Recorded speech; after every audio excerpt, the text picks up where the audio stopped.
Je sors du cadre, je dois m'assumer. J'étais anéantie. Quoi? J'avoue, j'ai fait un sac. J'aime le vêtement. Travailler avec Théodora. Je vais checker dans mon agenda vide. De toujours être proactive. Quel bourbier je viens. Il me suffisait d'acheter les choses. À quoi ça ressemble Noah styliste? Oui, comment je peux l'inventer? Pourquoi tu t'habilles comme ça? Je me sens prête en fait à...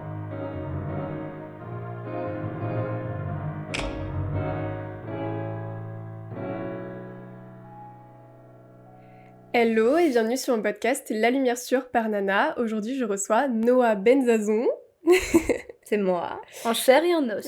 Madame la styliste. Mhm. On va pouvoir parler stylisme aujourd'hui. Je suis hyper contente de te recevoir parce que, bon, on va pas se mentir, on se connaît. On a parlé pendant 4h30. Je vous promets, on va essayer de pas digresser, mais vraiment quand on parle, c'est compliqué. Il est possible que l'épisode fasse 3 heures. J'ai hâte. Non mais donc en vrai je suis hyper contente de te recevoir parce que vu qu'on se connaît, j'ai grave assisté à ton évolution professionnelle et à la façon dont tu gères les choses, etc. Et ton évolution elle est trop cool. Donc je suis hyper contente de pouvoir te recevoir justement pour qu'on puisse en parler et découvrir un petit peu tout ça pour peut-être inspirer d'autres personnes en fait. Les insights de ma vie, genre. Oui c'est ça. Trop mimi. Bah merci beaucoup, c'est un plaisir, c'est un honneur carrément. Waouh. Ouais. Elle était là à la genèse du projet. Hein.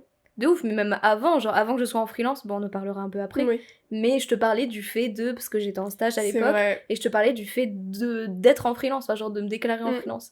Et c'est assez fou, je te demandais des petits conseils et tout, Oui. genre Et trop mimi. maintenant l'élève a dépassé le maître en fait. Non, donc, n'importe quoi. elle est venue De pour nous ouf. donner des cours. Hâte. Et bah du coup je te laisse te présenter un petit peu ton parcours, ton âge, d'où tu viens. Eh bien, moi j'ai 22 ans. Voilà, donc je suis styliste en freelance depuis un peu plus d'1 an maintenant. Quoi d'autre? Je viens d'où? Je viens de Bourgogne. Voilà, Oui. pas très loin de chez toi. Oui. En mode, on a fait les vignes quand on avait 16 ans. Non, En j'ai pas premier fait taf. moi. Ah, c'est vrai? Bah non. Mais c'était le taf le plus simple. Enfin, le plus... Ah, mais en fait, tu connais Moi j'ai toujours travaillé en quelqu'un tant que caissière à Géant Casino, chacun son truc. Ouais, j'avoue. Ouais, mais si, tu connais toujours quelqu'un qui bosse dans les vignes.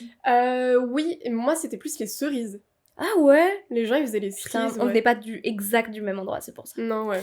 Mais donc voilà, je viens d'un petit patelin vraiment en mode campagne de fou. Et ça a jamais été la mode, ça a jamais été quelque chose de big dans ma vie. Ça a jamais été... Enfin, dans ma famille, c'est pas du tout une question. Genre, on s'habille pour s'habiller, pour pas être à poil, quoi. Vraiment. Non, mais donc c'est intéressant en vrai de voir justement que t'as pas eu. Enfin, c'est pas que t'as pas eu des facilités, mais en tout cas on t'a pas. Non, du tout. Enfin, j'ai pas une maman qui était... J'adore ma maman, elle est super belle, elle est trop mimi, mais elle est pas du tout coquette. Et C'est intéressant du coup. pas vraiment, et au contraire, elle est... Enfin, voilà, on a grandi dans un milieu très nature, dans une grande maison avec plein d'animaux, etc. Et ouais, on s'habillait pour travailler dehors, en fait. Et Ok. donc, ma maman, même très peu de maquillage, et à chaque fois que je me faisais, par exemple, les ongles, elle déteste. Parce qu'elle trouvait ça. Je sais que moi j'avais des amies à moi quand elles étaient petites, elles avaient pas le droit de se faire du vernis. Alors, du vernis rose, violet, oui, mais pas rouge parce que leurs parents disaient que ça faisait Pro-femme. vulgaire. Ah, ouais. putain, ouais, ok, ouais, je Encore capte. pire, ouais. Ouais. Mais bah en fait non, quelle que soit la couleur, juste elle aimait pas le fait que peut-être parce qu'aussi je suis la dernière petite fille de la famille et Ok. donc en mode ouais ma fille elle grandit et du coup bref donc pas du tout enfin quand je lui parlais d'aller chez esthéticienne ou quoi, elle était vraiment en mode bah pourquoi faire, enfin tu sais vraiment un peu à repousser les trucs. Donc pour revenir à la genèse de la question, c'est pas vraiment une question mais bref, c'était enfin il y a pas du tout l'aspect esthétique, en tout cas que ce soit beauté, mode, qui était vraiment mis en avant dans ma famille. Ok. Et du coup, c'est pour ça aussi, il y a plein de familles qui ont baigné dans un environnement, par exemple, je sais pas, des parents médecins, Ouais. et les enfants qui veulent faire absolument le contraire de ce que les parents ont. Et donc, ça donne des enfants aussi artistes, ou tu vois, vraiment en contradiction. Et là, c'est un peu ce qui est arrivé avec mes parents. Parce qu'ils faisaient quoi dans la vie tes parents? Ma maman, elle travaillait à la CAF. Mon papa travaille dans un Prado. Je sais pas si tu vois ce que c'est. C'est en gros un endroit... putain, comment on appelle ça déjà? Éducateur, en gros. Éduc-spé, mon papa. Ok. Oui, donc rien Donc, à voir avec un la truc très... Ah ouais, non, hyper éloigné. Vraiment, j'ai visité le Louvre, j'avais 14 ans. Enfin, tu vois, vraiment... Mais est-ce que même dans leurs loisirs, ils étaient vraiment pas intéressés par... En fait, il y a quand même un aspect hyper culturel dans mon enfance, Ok. mais dans le sens où c'est plus des visites de châteaux, de trucs Ouais, comme ça, bon. énormément les châteaux en fait, c'était Attends, je réfléchis. Et aussi beaucoup de musées en lien avec justement l'époque du Moyen-Âge, musée des tortures, de la torture, enfin des tortures. Sympa. C'était super. Non, mais en vrai, c'est hyper intéressant. Et en tout cas, c'est pour ça qu'aujourd'hui, moi, j'ai du mal à faire juste des musées où il y a de la peinture. Genre, enfin, oui, je capte. C'est un art. Je suis hyper sensible à tous les arts, tu vois. Mais la peinture, j'ai du mal. J'ai besoin qu'il y ait une histoire, qu'on m'explique que, ah oui, il y a eu ça, enfin, tu vois. Et donc, ouais, il y a eu l'aspect culturel dans ce sens-là. Mais et aussi en apprendre énormément sur la nature. J'ai grandi vraiment à la campagne avec enfin tu sais, sur les animaux, sur les oiseaux, dans les plantes, donc c'est aussi pour moi c'est aussi un aspect d'art, tu vois, enfin c'est pas l'art qu'on entend, mais voilà. Et du coup, comment t'en es venue justement à être attirée par la mode, les vêtements Mais ça, c'est vraiment une très bonne question. Ah ouais? Je t'avoue que j'ai eu un peu un déclic en mode ma grand-mère, elle avait une machine à coudre comme 95% des grand-mères, je dirais. Ouais. Et du coup, elle s'en servait pour rafistoler des... Oui. Voilà, pour faire rafistoler des revers. Exactement. Et en fait, un jour, je sais pas, je me suis dit, ah, j'ai envie de faire un tote bag. Oui, en fait, il y a eu un petit épisode quand même. Il y a eu un épisode clé où je me suis dit, ah, j'ai envie de faire un tote bag pour ma meilleure amie et moi. Ok. Et je sais pas d'où c'est venu, j'étais grave sur Pinterest, tu sais, genre en Mais à quel âge 2016. Il y avait vraiment, genre, tu sais, les trucs un peu kawaii. Donc t'avais 12 ans J'avais, ouais, c'est ça, à peu près, 12-13 ans. Ok. Ouais, c'est ça. Et donc j'en avais parlé à ma grand-mère, on était allé à Mondial Tissu, acheter du tissu, etc. Genre un motif trop moche, mais c'était trop bien à l'époque, j'avais vraiment 12-13 ans, tu vois. Et on a fait ça, c'était trop cool, j'ai offert à ma meilleure amie. Et c'était aussi à ce moment-là où, quand je lui ai offert, elle m'a dit, mais t'as fait un sac. Et c'est là où je me suis dit, mais j'avoue, j'ai fait un sac. Bon, ma grand-mère avait fait vraiment 90% du travail. C'est souvent ça. Mais oui. Mais j'avais trop kiffé. Et après, en fait, ce plus grand chose, ma maman m'avait offert une machine à coudre pour Noël ou un anniversaire, un truc comme ça. Et je m'en étais pas vraiment servie jusqu'au Covid. Ok. Au fameux Covid en 2020 où j'avais genre 16 ans, 15-16 ans. Et là où j'ai commencé un peu plus en loisir, quoi. Donc en vrai, ça arrivait tardivement. Au final, c'était peu de temps avant que tu partes en études supérieures et tout ça, quoi. Ouais, de ouf. Oui, clairement. Mais après, il y a aussi... Oui, c'est vrai que dans mon enfance, il y a aussi le côté de... je jouais beaucoup avec genre des Barbies. Ok. Et j'aimais trop leur faire des habits. Mais de façon... Donc ça, c'était limite quand j'étais encore un peu plus jeune. De façon hyper crafty, quoi. Oui. C'est-à-dire que je prenais du tissu, des vieux vêtements que je mettais pas, je découpais avec un ciseau Maped et je scotchais, en fait. Est-ce que t'as eu... je sais même pas comment ça s'appelle. J'avais eu ça. Parce que... Alors moi, je me serais jamais lancée dans la mode, mais j'aimais trop les trucs comme ça. Et c'était comme des mannequins. En tout petit, mais des mannequins, vraiment le mannequin, tu sais, sur lequel tu fais tes trucs, je sais pas comment ça s'appelle. Ouais, un buste. Ouais, un buste, voilà. Ouais. Et mais en 3D, pas en dessin, tu veux dire. Non, en 3D, ouais. En plastique, assez petit, genre cette taille-là. Ouais. Et en fait, derrière, t'avais un trou avec du silicone et t'avais des tissus. Et en fait, le principe, c'était genre, là, je mime sur le micro, genre, là, c'est le buste. Et en gros, tu mets le tissu, tu le coinces derrière, et du coup, tu fais des tenues. Génial. Non, j'avais mais ça, je sais plus comment ça s'appelle. Mais comment tu veux pas devenir styliste ou modéliste après avoir eu ce genre en fait, j'ai abandonné à partir du moment où je me suis dit en vrai, je crois que j'ai pas trop de créativité. Genre, j'ai rien à inventer. Mais non, mais en fait, dans le monde, mais c'est même dans le monde du visuel, c'est pareil. Enfin, dans le monde de l'art en général, il faut pas partir de... Oui, c'était pas ton truc, mais quoi, parce que, est-ce que t'avais... Là, c'est vraiment retour en enfance. Est-ce que t'avais aussi les carnets de top modèle?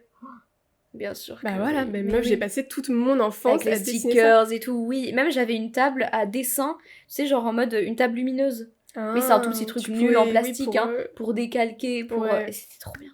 Même jusqu'à il y a 2 ans, quand j'étais en école de mode, je m'en servais encore de cette table lumineuse. Bah, en même temps, et c'est trop pratique, en fait. Et à côté, il y avait mes colocs qui étaient en archi, qui avaient des vraies tables lumineuses. Bon, bref. Moi, j'étais avec ma table top modèle, genre. Parce que c'était une top modèle, la table? Non, mais tu sais, un truc en mode vendu un peu avec... Ah non, mais à tous les anniversaires, j'avais un carnet comme ça, genre. Bah pareil. Et ma sœur aussi, je lui volais, enfin bref. Non, c'était trop bien. Donc la genèse un peu de Noah Stylist, c'était quand même les carnets top modèle. Ouais. Oui, en vrai. On peut se le dire. En vrai, non, je dirais plus quand même les Barbies. Ok. Les Barbies tenues de merde et tout. Et même, justement, j'ai demandé à ma maman de m'apprendre à coudre à la main. Et je crois qu'elle ne savait pas, ou elle savait pas très bien coudre à la main. Et du coup, elle était là, bah, je peux pas trop t'aider, en fait. Ouais. mais Mais du coup, donc c'est pour ça que je faisais au scotch. Et après, je crois que c'était mon grand frère. Scotch, je suis morte de rire. Vraiment. Et je crois que c'était mon frère qui m'avait appris. Mmh. Ouais, un peu drôle. Un homme déconstruit. Ouais. Non, lui, en fait, vu qu'il trouvait toujours ses vêtements, il avait appris au final à coudre, parce que ma maman, c'était pas son truc.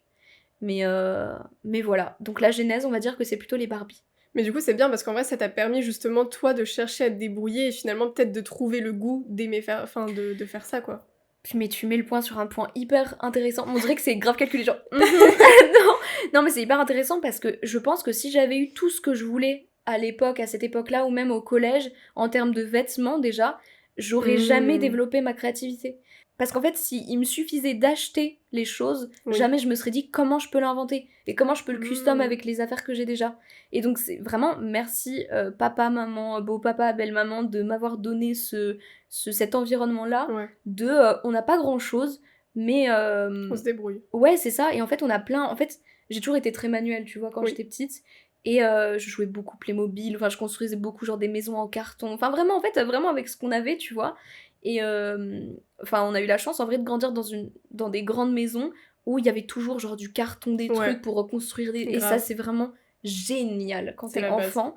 Et du coup ouais, il y a toujours eu cet aspect là de ok, j'ai pas, mais du coup comment je fais en sorte pour avoir est-ce que je peins, est-ce que je vais acheter genre du papier, tu sais, du papier transfert, comment je vais découdre, et du coup là je vais, enfin bref, je vais faire du patchwork, etc. Et grâce à ça, grâce au fait que tout n'était pas accessible dans mon enfance, c'est ça qui a développé ma créativité en vrai. Et puis je pense que ça a débloqué aussi, enfin ça a développé aussi ton esprit de... Enfin ta réflexion de ok, je vais pas utiliser les moyens conventionnels qui aujourd'hui te permettent sur des projets où t'as plus ou moins de moyens, ou même t'as des contraintes, etc. qui font que tu t'arrêtes pas à juste ok, apparemment pour faire, je sais pas, pour faire un t-shirt personnalisé, faut faire un transfert. Bon voilà, je vais partir sur ça. Non, ça se trouve on peut trouver d'autres moyens parce qu'en fait je peux pas et... Exactement. T'as cet esprit à chercher. C'est hyper intéressant que tu dises ça parce que c'est vrai que je m'étais pas forcément fait la réflexion de c'est vrai que aujourd'hui évidemment que ça a un impact mais hyper positif dans le sens où ouais, je vais trouver pas plus facilement mais des enfin, en fait il y a on rencontre tous des problèmes que ce soit sur le shoot, sur un tournage ou quoi, et du coup je vais avoir je vais trouver des solutions peut-être plus crafty mais moins conventionnelles. Et je répète juste ce que t'es en train de dire en fait avec d'autres mots, je me rends compte. Non, mais ouais, je suis d'accord avec toi, et c'est vrai que même on m'a déjà, je sais que avec Ruby, avec qui je bosse, elle m'a déjà dit... en gros, je sens que des fois, quand on tombe sur des problèmes, j'arrive à trouver des solutions par des prismes auxquels les autres n'auraient pas forcément pensé.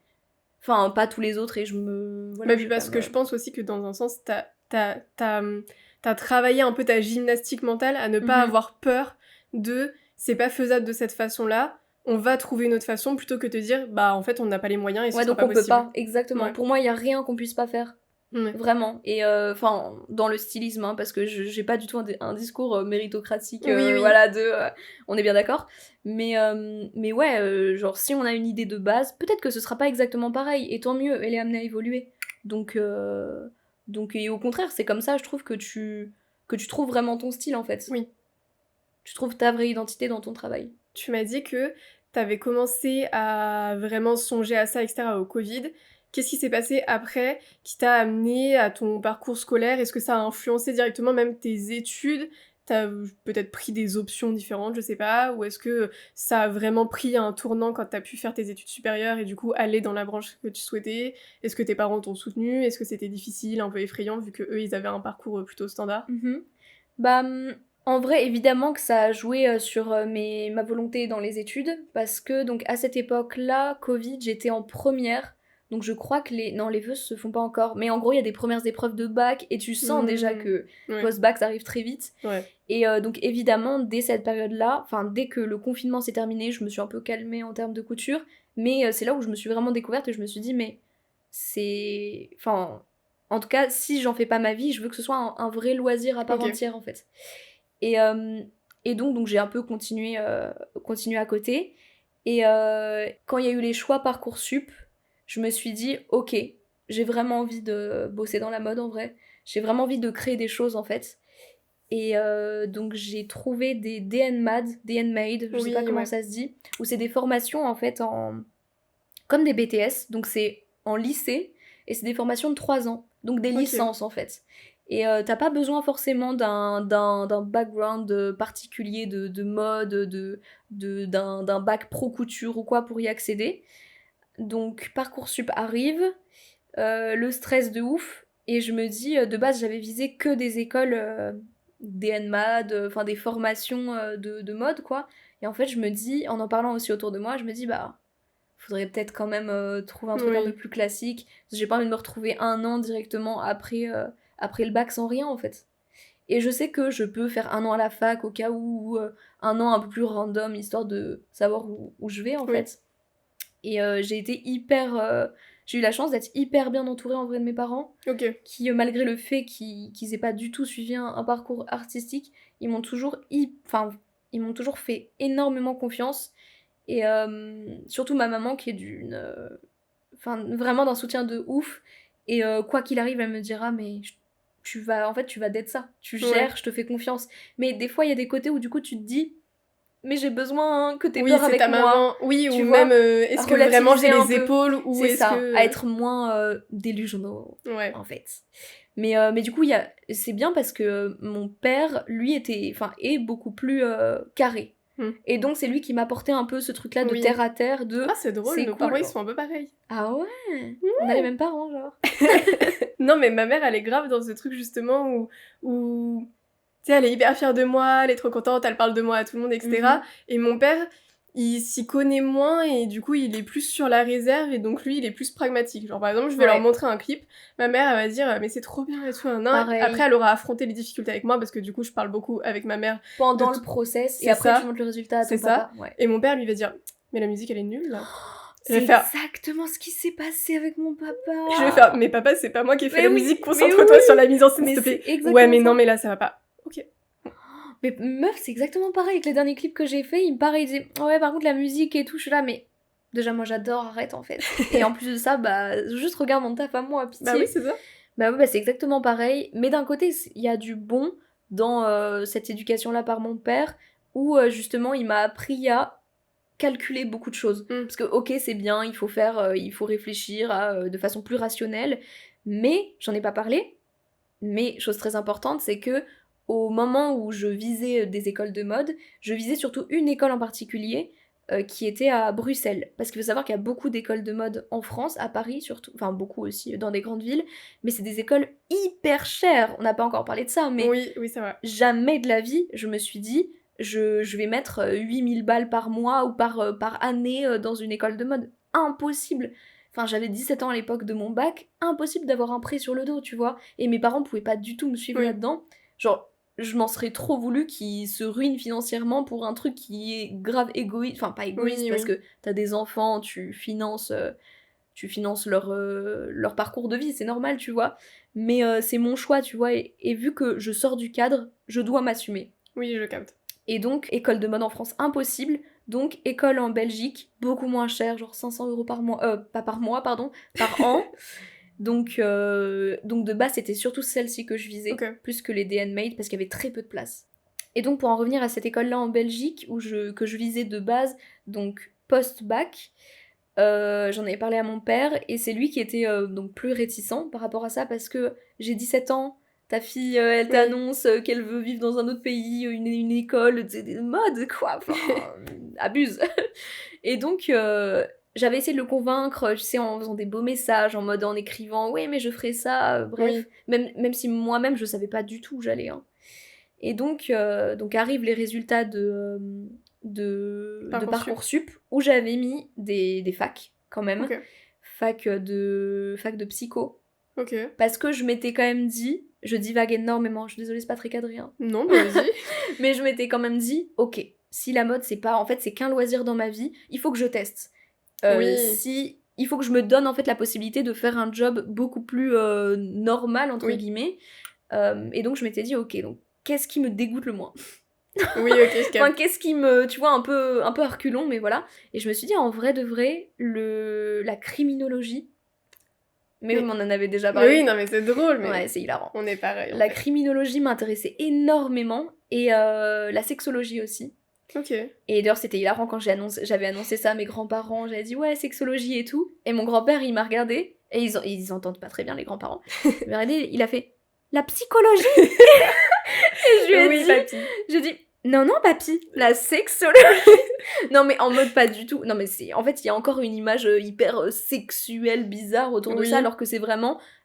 c'était aussi dans un geste d'émancipation des femmes aussi. Oui, beaucoup. ok. Plus que... Mais après, l'anatomie et tout, ça m'intéressait trop, tu sais, de savoir, ok, putain, tel organe, tel truc, ça fait tel truc... Enfin, je trouvais ça passionnant.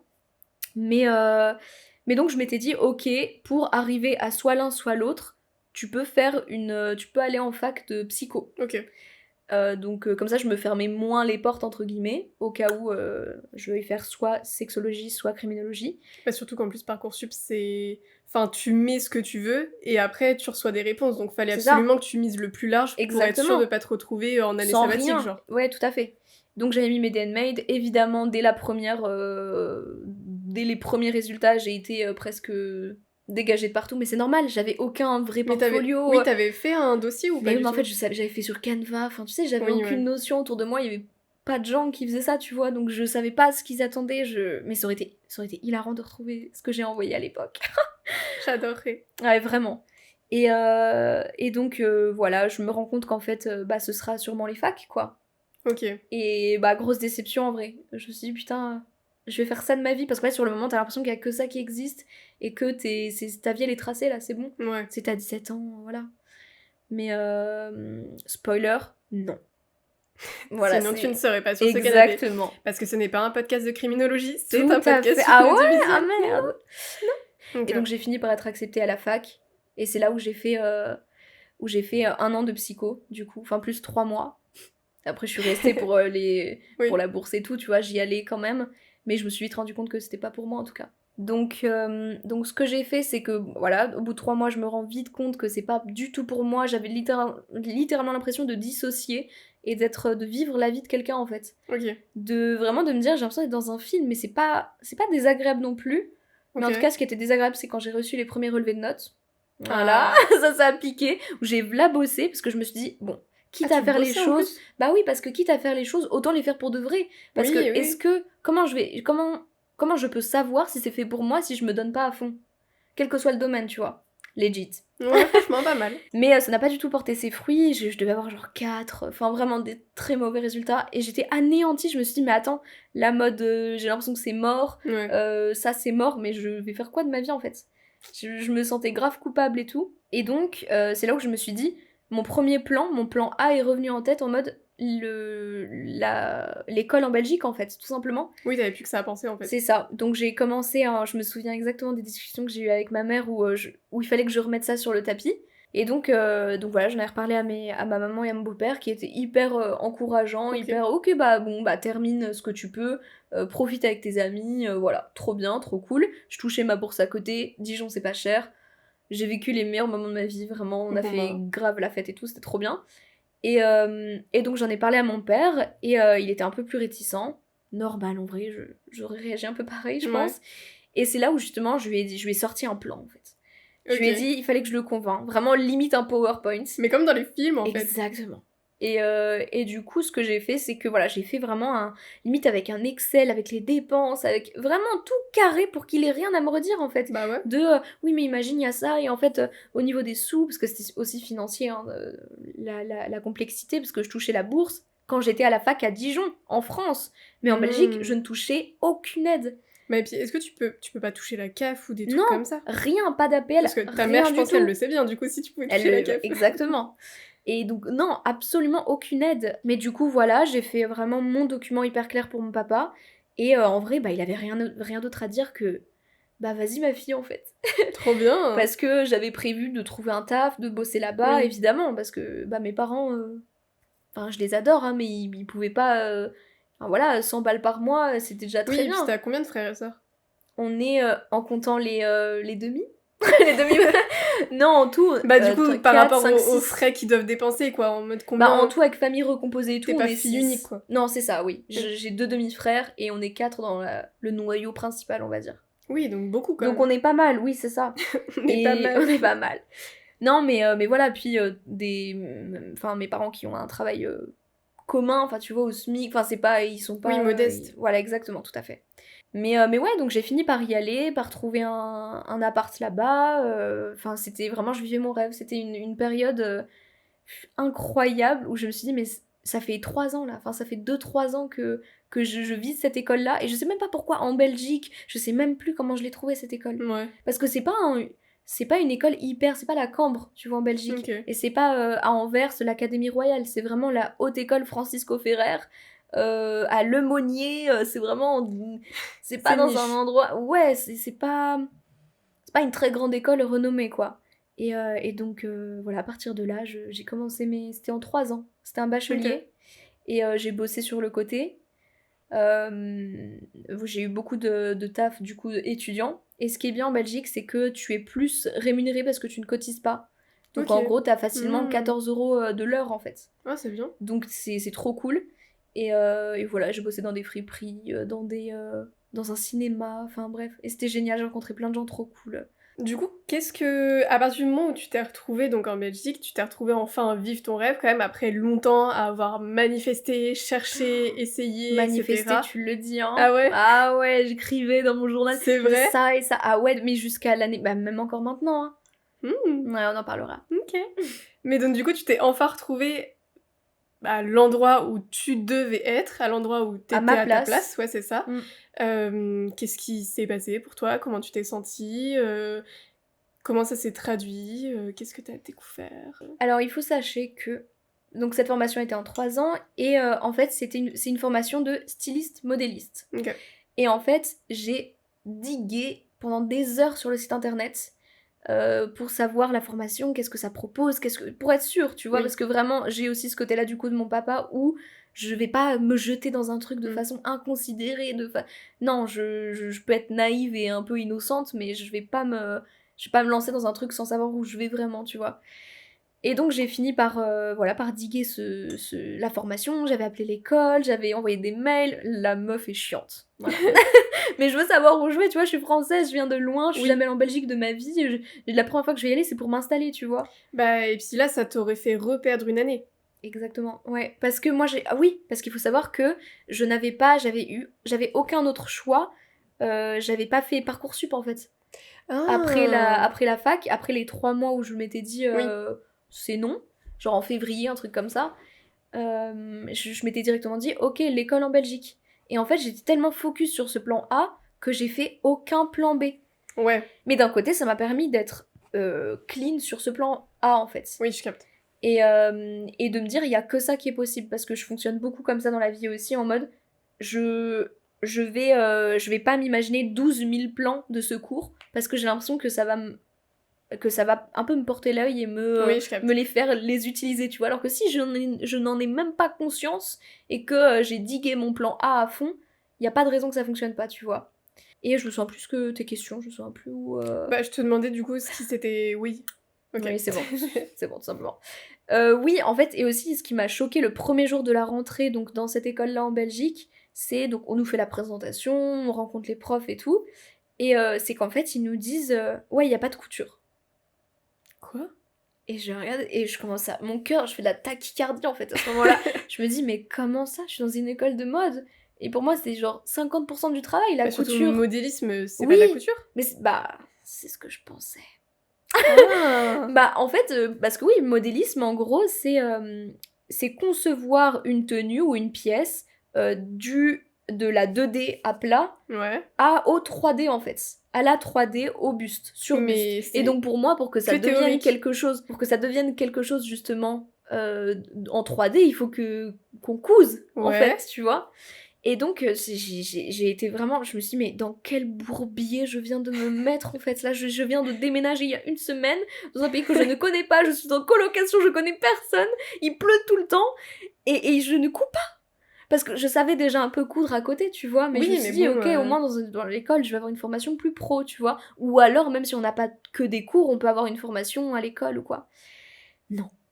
Et du coup, on en parlait un peu avec les autres élèves parce que la plupart étaient aussi un peu choqués de la nouvelle.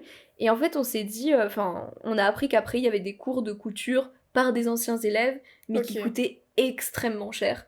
Et en fait, à ce moment-là, j'avais très peu d'argent parce que j'avais tout mis dans la caution, enfin, en fait, toute la thune est partie dans ce déménagement, quoi, tout simplement. Et donc, j'avais pas 500 balles à mettre pour en plus des cours de couture qui, je pensais, étaient inclus dans ma formation. Mais du coup, il n'y avait pas du tout de formation de couture ou c'est juste tu t'es trompée de formation? Donc non, c'était la bonne formation, c'était styliste modéliste, mais pas de cours de couture. Okay. Et en fait, la modéliste, évidemment qu'elle va devoir au bout d'un moment créer une pièce en 3 dimensions, genre le prototype en tissu directement. Enfin, on passe par la phase du papier de coupe à plat, puis sur le buste, on peut faire du moulage aussi. Et ensuite, en tissu, c'est là où on coud du coup. Et en fait, moi je savais quand même déjà coudre un peu, mais je sais qu'il y en a qui avaient aucune base de couture. Et donc ils devaient payer des couturières pour faire ça. Des vraies couturières de métier, quoi. Et pareil pour les produits finaux de jury de fin d'année, où là ça devait vraiment être cousu par des professionnels. Et si toi tu n'as pas de formation, tu dois payer des gens. Et moi ce que j'ai fait du coup, c'est que j'ai dû payer pendant ces 2 ans et demi, on va dire, cette formation-là, j'ai dû payer des vrais couturiers, des vraies couturières pour qu'ils me réalisent mes pièces. Sauf que c'est un budget énorme. Tu t'en viens à payer genre 500 balles pour qu'ils te cousent une veste, plus sans compter le tissu, sans compter ton matériel. Enfin, c'est énorme au final. Et c'est pour ça, heureusement, que l'école coûtait pas trop cher. Parce que, en fait, tu payais littéralement des gens qui te cousaient tes pièces. Mais après, il y a quand même énormément de... Il y a énormément de travail quand même avant la couture, tu vois, toute la phase déjà de créer une collection dans un même univers, de recherche de tissus, évidemment le patronage, le moulage, c'est du taf énorme, tu vois, c'est juste qu'il n'y a pas ce 5% là de couture, tu vois, de finale où tu dis putain c'est quand même un peu... Je regrette pas, mais je me dis putain, un peu chiant quand même. Oui, mais parce que toi du coup, en entrant dans l'école, quel métier tu projetais dans la mode? Bah, aucun en vrai. Ok, t'étais là pour découvrir. Ouais, en fait, je me suis dit, je sais que je vais jamais être... Je sais que je veux pas être modéliste. Parce que c'est celle... Ouais, parce que vraiment, 80% de ma formation. Non, mais parce que c'est vraiment celle qui va passer tout son temps sur du patronage, en fait. Sur du papier, avec des règles, avec des... Enfin bref, c'est vraiment très géométrique et très plus scientifique, en vrai. Oui, c'est ça. C'est pas créatif, en fait, le modélisme. Et donc, c'est une rigueur de travail que moi, j'ai pas trop parce que, comme vous l'aurez compris, je n'ai à aucun moment suivi une formation scientifique, en fait. C'est-à-dire qu'à notre époque, on avait, tu sais, enseignement scientifique. Parce que les maths étaient devenues une option. C'est vrai. Et ça, c'était génial parce que ça m'a permis d'augmenter ma moyenne de... Waouh! Parce que j'avais 4 de moyenne en maths, tu vois. Je suis pas du tout un esprit logique, scientifique, tu vois. Et donc, ce truc-là que justement j'ai retrouvé, enfin cet aspect scientifique-là que j'ai retrouvé dans le patronage, au début, il me prenait mais tellement la tête parce que je l'associe en fait aux formules de maths, aux trucs chiants, aux trucs très précis, et on me l'avait présenté comme ça en fait, et donc je le rejetais beaucoup. Parce que toi tu projetais, toi tu voulais faire de la couture, et au final tu te retrouves à faire que ça. Donc, exactement. Et bon, pas que ça, mais en grande partie, tu vois. Enfin, on avait vraiment des cours, des énormes blocs de 4 heures, enfin c'était... Ou même des ateliers de toute la journée pendant une semaine. Je vous jure que je n'ai jamais senti ma tête autant en bouillabaisse, genre. Je te jure que c'est un truc qui te prend tellement d'énergie parce qu'en plus t'es dans une grande pièce avec plein de gens et tout le monde est là il fait chaud, t'as l'impression d'être dans un rêve lucide, c'est horrible. Mais d'un côté c'est des super souvenirs. mais du coup oui, tout ça pour dire que j'avais pas vraiment un métier en particulier en tête quand je suis entrée quand je suis rentrée dans cette école. Juste je me suis dit j'adore les habits, mais pas dans le côté luxe, défilé, juste j'aime le vêtement, la coupe, la matière, j'aime l'histoire du vêtement, le pourquoi, du comment on s'habille comme ça, la sociologie en fait du vêtement, et comment on appelle ça, la sémantique, la sémiologie ou sémantique, je sais plus si ça veut dire exactement pareil. Je crois que les deux existent, mais du coup pas la même chose. Ouais, mais c'est plutôt la sémantique, en gros, ce qu'on dit pas vraiment du vêtement. Par exemple, pourquoi tu t'habilles comme ça? En fait, c'est les choix qui sont inconscients. Aujourd'hui, je m'habille comme ça, mais je conscientise pas que je m'habille comme ça parce que j'ai envie de donner cette impression-là aux gens ou à moi-même. Mais étant donné que moi c'est mon travail, j'en ai conscience de ça. Oui. De pourquoi je m'habille comme ça aujourd'hui, pourquoi aujourd'hui je mets un truc avec des énormes épaulettes parce que j'ai envie de me sentir en confiance, bref, plein de trucs comme ça. Ou quand je m'habille aussi, c'est des personnages. En mode, aujourd'hui, j'ai envie de me sentir comme un daron qui bosse à la défense. Aujourd'hui, j'ai envie de me sentir comme une maman qui va faire du yoga. Enfin, c'est des personnages. C'est une façon, pas de manipuler, mais forcément, tu manipules l'opinion que les gens ont de toi parce que tu dégages une image qui... En fait, tu contrôles ton image, tout simplement. Et c'est quelque chose qui me... En fait, c'est ça, c'est ce side-là, moi, de la mode qui me passionne, en fait. C'est ce que ça dit de nous en tant qu'être humain, en fait. Et pas juste en mode, ok, je porte des marques et... non, je m'en bats les couilles de ouf. Oui, donc en vrai, t'avais déjà quand même un attrait plus pour le... Je dirais plus le stylisme, dans le sens où tu vas aider quelqu'un à s'habiller pour qu'il dégage l'image qu'il a envie, et pas créer des vêtements pour créer une ligne et faire perpétuer une maison de couture, quoi. Ouais, exactement. Parce que il faut savoir qu'aujourd'hui, donc, je suis styliste et modéliste. Je sais pas si j'ai dit ça dans ma présentation, je crois que j'ai dit styliste. Mais c'est vrai que le side qui me passionne quand même beaucoup plus, c'est le stylisme, créativement parlant. Et ouais, c'est exactement ça. Et en fait, au moment où je suis rentrée dans cette école, à aucun moment je me suis dit je vais être styliste. Parce qu'en fait, je connaissais personne. Donc, comme vous l'avez compris, j'ai pas du tout grandi dans un environnement où il y a des gens... Enfin, si, il y avait beaucoup d'artistes, mais tu sais, qui travaillaient le fer, qui... Tu vois, mais dans le textile, pas vraiment. Et surtout pas des gens connus ou quoi, tu vois. Oui, des artisans, quoi. Oui, c'est ça, exactement. Mais justement, c'est passionnant et je trouve que ça apporte une plus-value à ma vision de l'artisanat, de la mode, justement, en voyant le taf des petites mains, plus que du taf des DA, tu vois.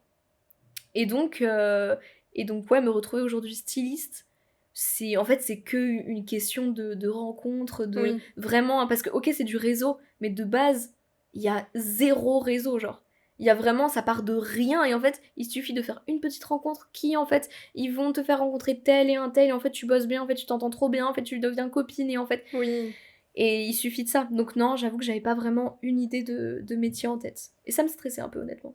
Ok. Est-ce que en école de mode, il y avait une sorte de hiérarchie, justement ? Est-ce qu'il y avait des... Enfin, je pense que selon, du coup, les ambitions des uns et des autres, est-ce qu'il y avait une sorte de... Oui, bon, bah ça, c'est un peu le métier, pas de merde, mais tu vois ce que je veux dire ? Et du coup, il y avait des jugements de valeur un peu comme ça, qui influençaient les choix, ou même les... En vrai, je crois pas tant que ça. Ah ouais ? Honnêtement, j'avais peur de ça, en vrai, parce qu'école de mode, le fait... Enfin, la concurrence, les trucs comme ça, enfin... On sait tous, genre, surtout quand on est... Même quand on n'est pas dans ce domaine-là artistique, on se dit hyper concurrentiel, hyper toxique. Ils font peur, les fashion. Ils font très peur, les fashion. Moi, j'ai toujours peur des fashion. Mais moi aussi. Moi aussi, parce qu'en fait, les fashion, c'est pas les vrais fashion. Tu vois ce que je veux dire ? Les fashion, c'est ceux qui portent des tabis, mais c'est pas les vrais fashion. Genre, est-ce que tu connais l'histoire des tabis ? Bah non, mais c'est parce que les mardes les là. Non, frère. Vas-y, tu connais pas. Enfin, en fait, genre, après, il y a pas non plus un jugement de valeur. Genre, je m'en fous. Et justement, les vrais fashion, c'est ceux qui vont pas juger tes vêtements. Et justement, les gens, ils ont peur des fashion parce qu'ils ont peur d'être jugés de comment tu t'habilles, parce que tu t'habilles pas en marque ou quoi. Mais justement, les vrais gens qui sont dans la mode, on s'en fout de ouf. Donc, au final, en école de mode, c'était good vibes parce que vous étiez tous chacun dans votre style et il n'y avait pas de jugement de lui s'habille. Après, évidemment, il y en a qui sont plus... les fashion des réseaux qu'on voit en vrai, on se dit waouh, ça existe. Il y a vraiment des phénomènes, tu vois. Et moi en tout cas, j'ai pas eu de mauvaises rencontres non plus. Des gens évidemment avec qui je m'entends moins et juste on se parle pas, enfin c'est tout, tu vois. On est des adultes, voilà, on s'entend pas. Et donc non, pas vraiment de... Même en termes de concurrence, je trouve pas. On s'aidait beaucoup, en tout cas dans ma classe, en première année. Trop bonne vibe. Et en fait, c'est là où j'ai rencontré aussi 2 Français. Et on a créé un trio et tout. Et ça m'a permis aussi de me sentir plus à l'aise parce que, enfin... Même si on est dans un pays francophone, on est dans un pays étranger, j'ai 18 ans, tu vois, genre ça m'a beaucoup aidé par la suite, tu vois, de côtoyer des Français. Et même en termes de vocabulaire aussi. Le vocabulaire de la mode, du coup, moi j'ai appris le vocabulaire de la mode belge. Et ouais, il y a vraiment... par exemple, le tissu des prototypes, qu'on appelle ici tissu de prototype, tout simplement. Là, très classique. Nous, on l'appelle le calicot. Et en fait, jusqu'à il y a genre 1 ou 2 mois, j'appelais ça encore calicot. Et un jour, j'étais sur un tournage et j'étais avec mon assistante pour le stylisme. Et donc, je lui parle de calicot. Et là, elle me dit, putain, ça se voit que t'as fait tes études en Belgique, parce qu'elle aussi, elle a fait une année en Belgique. Et je dis, bah, comment ça comment ça, je suis cramée, genre. Et elle me dit, bah ouais, parce que eux, là-bas, le papier, enfin, le tissu de patronage, ils l'appellent le calicot. Et donc, plein de petits détails comme ça, même, je sais pas, une farde à rabat, bref, des mots, genre, d'instruments. Enfin, une farde à rabat, c'est juste un classeur, genre. Ok, Tu vois, genre plein de ouais. trucs comme ça. Un lutin, enfin bref, des trucs où je me dis, mais. Ah, lutin, ça, je crois que je connais. Ouais, mais c'est que je me souviens même plus ce que c'est. C'est pas genre une pochette où tu tries des trucs? Oui, oui, c'est ça, ouais. Et quand t'es sortie justement donc de l'école, est-ce que t'avais un diplôme? Alors, non. Parce que de base, oui, évidemment, c'était en 3. Enfin, c'était une école en 3 ans, un bachelor. Donc, t'avais, oui, un certificat qui était européen approved. Ok. Enfin, Europe approved, évidemment, c'était ma plus grande peur de Oui. faire une école et que ce soit pas. Que le document ne vaille rien, en fait. Et en fait, il faut sachez que dans la troisième année, il y a un stage, une collection, plus des matières en mode anglais. Il y a quoi d'autre? Anglais, français, bref, des matières un peu comme ça sur le côté. Histoire aussi, histoire de la mode. Et en fait, moi j'ai trouvé mon stage du coup de troisième année, je l'ai trouvé en France, à Paris. Ah, mais oui. Et donc, c'est là où on s'est rencontrés d'ailleurs, l'année passée, en octobre 2024, du coup. Oui. Ouais, fin d'année 2024. Oui, oui, oui. Octobre 2024, j'ai trouvé mon stage à Paris, ici, et alors que de base, je voulais le faire aux États-Unis, mais en fait, tellement galère. Donc j'étais vraiment dans cette vibe-là, je manifestais énormément ce truc-là d'aller vivre, d'aller faire mon stage aux États-Unis. Oui. J'avais aucune thune, je sais pas par quel miracle je pensais que ça allait être possible, mais même en plus j'avais 2 mois, genre. Ah, Rien ouais, que le ouais. fait de déménager là-bas, enfin en fait, en plus de ce côté-là administratif, il fallait que je trouve un stage. Ouais. Et c'est impossible, j'ai aucun contact là-bas, bref. Et donc je me suis dit, meuf, regarde Paris en fait, tu viens de France, t'es française, t'auras peut-être des aides, t'auras les APL, ça c'est sûr. C'est plus simple, je connais des gens sur Paris, voilà, c'est plus simple. Et donc j'ai fini par trouver une semaine avant. Hein. Mais j'ai l'impression que c'est souvent ça. Hein. Ouais, mais. Je me souvenais pas que t'étais dans le rush comme ça. Bah, en fait, c'était dans le rush parce que j'avais le stage, mais elle avait pas encore signé la convention. Oui, c'est vrai. Et en fait, ça me mettait dans le stress où je me suis dit au dernier moment, elle dit non et j'ai aucun plan B en fait. Au final, moi, elle a fini par le faire, heureusement. Mais donc voilà, cette troisième année-là d'école était faite de ce stage-là et de la collection. Et normalement, le stage dure 2 mois et demi à peu près. Ok. Et donc, je devais retourner au bout de 2 mois et demi, je devais retourner à l'école pour faire ma collection, etc. Et en fait, le stage se déroule hyper bien. J'ai fait mon stage donc avec Ruby Pigeon, qui est influenceuse et qui a sa marque de vêtements Rusmin, et ça s'est hyper bien passé sur le plan humain, même en fait la rencontre, ce qui s'est passé, c'est que je lui avais envoyé un mail, elle avait pas mis d'annonce en mode je cherche une stagiaire ou quoi. C'était une candidature spontanée. Mais exactement, j'ai digué toutes les marques un peu indépendantes et tout de Paris pour trouver ça. Et en fait, je lui ai envoyé un mail. Dans la seconde, elle me répond. Oh. Et elle me dit, ok, pas de souci, je t'envoie mon numéro, on s'appelle et tout. Je suis là, mais pitié en fait. Enfin, vraiment, parce qu'à cette époque-là, j'avais déjà lâché mon appartement à Bruxelles, donc j'étais de retour chez mes parents. Donc si je trouvais pas de stage et que je devais retourner à l'école à Bruxelles, plus d'apport pour la Noah en fait. Ouais, je vois. Donc j'étais vraiment. En fait, je pense que tu le comprends au fur et à mesure de la discussion, mais il faut que je me mette un peu au pied du mur. Oui. Il faut que je me coupe un peu les vivres dans ce sens-là pour m'obliger en fait à me discipliner. Et donc je trouve ce stage-là qui se passe trop bien et en fait on en discute un petit peu avec Ruby et on se dit mais enfin elle me dit écoute meuf, dès que le stage se termine, si tu veux qu'on continue à bosser ensemble en indé, en freelance et tout, je serais trop chaud. Et là je la regardais vraiment. Je crois que j'ai pleuré. Enfin, vraiment, c'était trop touchant parce qu'en fait, c'était exactement ce que j'avais manifesté. C'était exactement ce que je voulais. En cherchant un stage, en fait, je me suis dit, ce que je veux, c'est quitter cette école. Ça se passait bien, tu vois, mais j'en avais marre, en fait. Oui, parce que ça bridait ma créativité. J'ai appris le gros du patronage. Je me sens prête, en fait, à faire mes armes sur place directement, sur le terrain. Et parce que je suis pas du tout quelqu'un des études, je me suis vite rendu compte. Même des études créatives, je trouve que ça te bride tellement et en fait tu te rends trop vite compte des préférences des profs en fait, parce que c'est hyper subjectif et du coup ça me mettait hyper mal à l'aise et ça me mettait un énorme blocage en fait, parce que quand je savais que je passais en jury après un élève qui était vraiment apprécié de ce prof-là, moi-même je me dévalorisais, du coup ça se passait pas si bien que ça, enfin bref.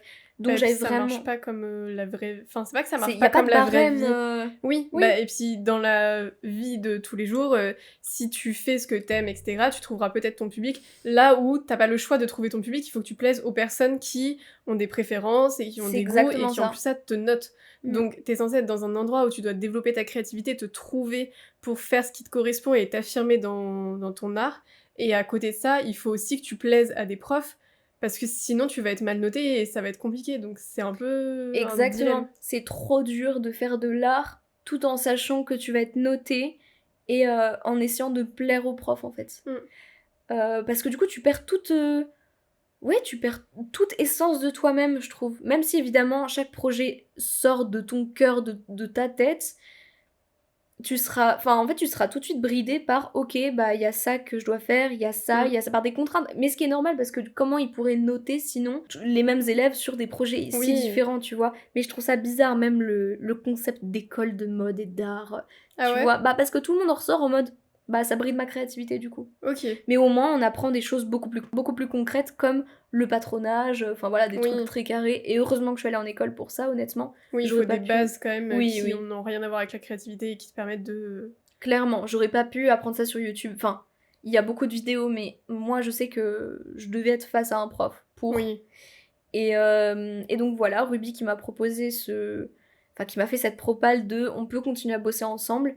Et c'est tout ce que je voulais parce que voilà, je voulais absolument pas retourner en Belgique. Et je me voyais pas faire une collection comme ça en 4 mois. Une collection d'école qui plus est. C'est pas une collection que de toi, sans contraintes scolaires en fait. Et donc je voulais pas mettre 10 000 balles dans une putain de collection. Je suis hyper vulgaire, désolée. Dans 10 000 euros. Bah en vrai c'est toi qui vois, tu vois, mais si tu veux faire un truc hyper quali, tu payes évidemment les couturiers et couturières qui vont bosser sur ça et ça va vite chiffrer énormément. En plus du tissu, de la mercerie, etc. Donc ouais, entre 5 et 10 000 euros, tu vois. Après je pense qu'il y en a plein qui ont fait des collections beaucoup moins chères, hein, mais moi je me suis dit si je fais une collection un jour, je veux que ce soit un vrai truc. Et pas quelque chose que parce que tel prof m'a dit que et non. Bah, et puis qui t'a payé, il fallait que ça te ressemble aussi. Mais oui. Bon, du coup, ça... Clairement, et en fait, je me suis rendu compte, là, avec du recul, en voyant mes projets d'école, c'est grave des projets d'école de mode, genre. Enfin, évidemment, il y a un peu ma patte, mais aujourd'hui, ça n'a rien à voir. Je me dis, mais en 2e année, comment j'ai pu présenter ça? Enfin, c'est fou. Enfin, bref. Et du coup, voilà, après, j'ai bossé en freelance avec Ruby, et c'est le tremplin, en fait. Ruby, honnêtement, c'est ma rencontre 2025 sur le plan humain, sur le plan professionnel, qui m'a aidé à me... Enfin, elle m'a fait rencontrer plein de gens, même sur le côté du travail, évidemment, c'était ma première expérience dans le monde du travail de la mode, ce qui est hyper différent que de bosser dans un UGC ou dans une friperie, tu vois.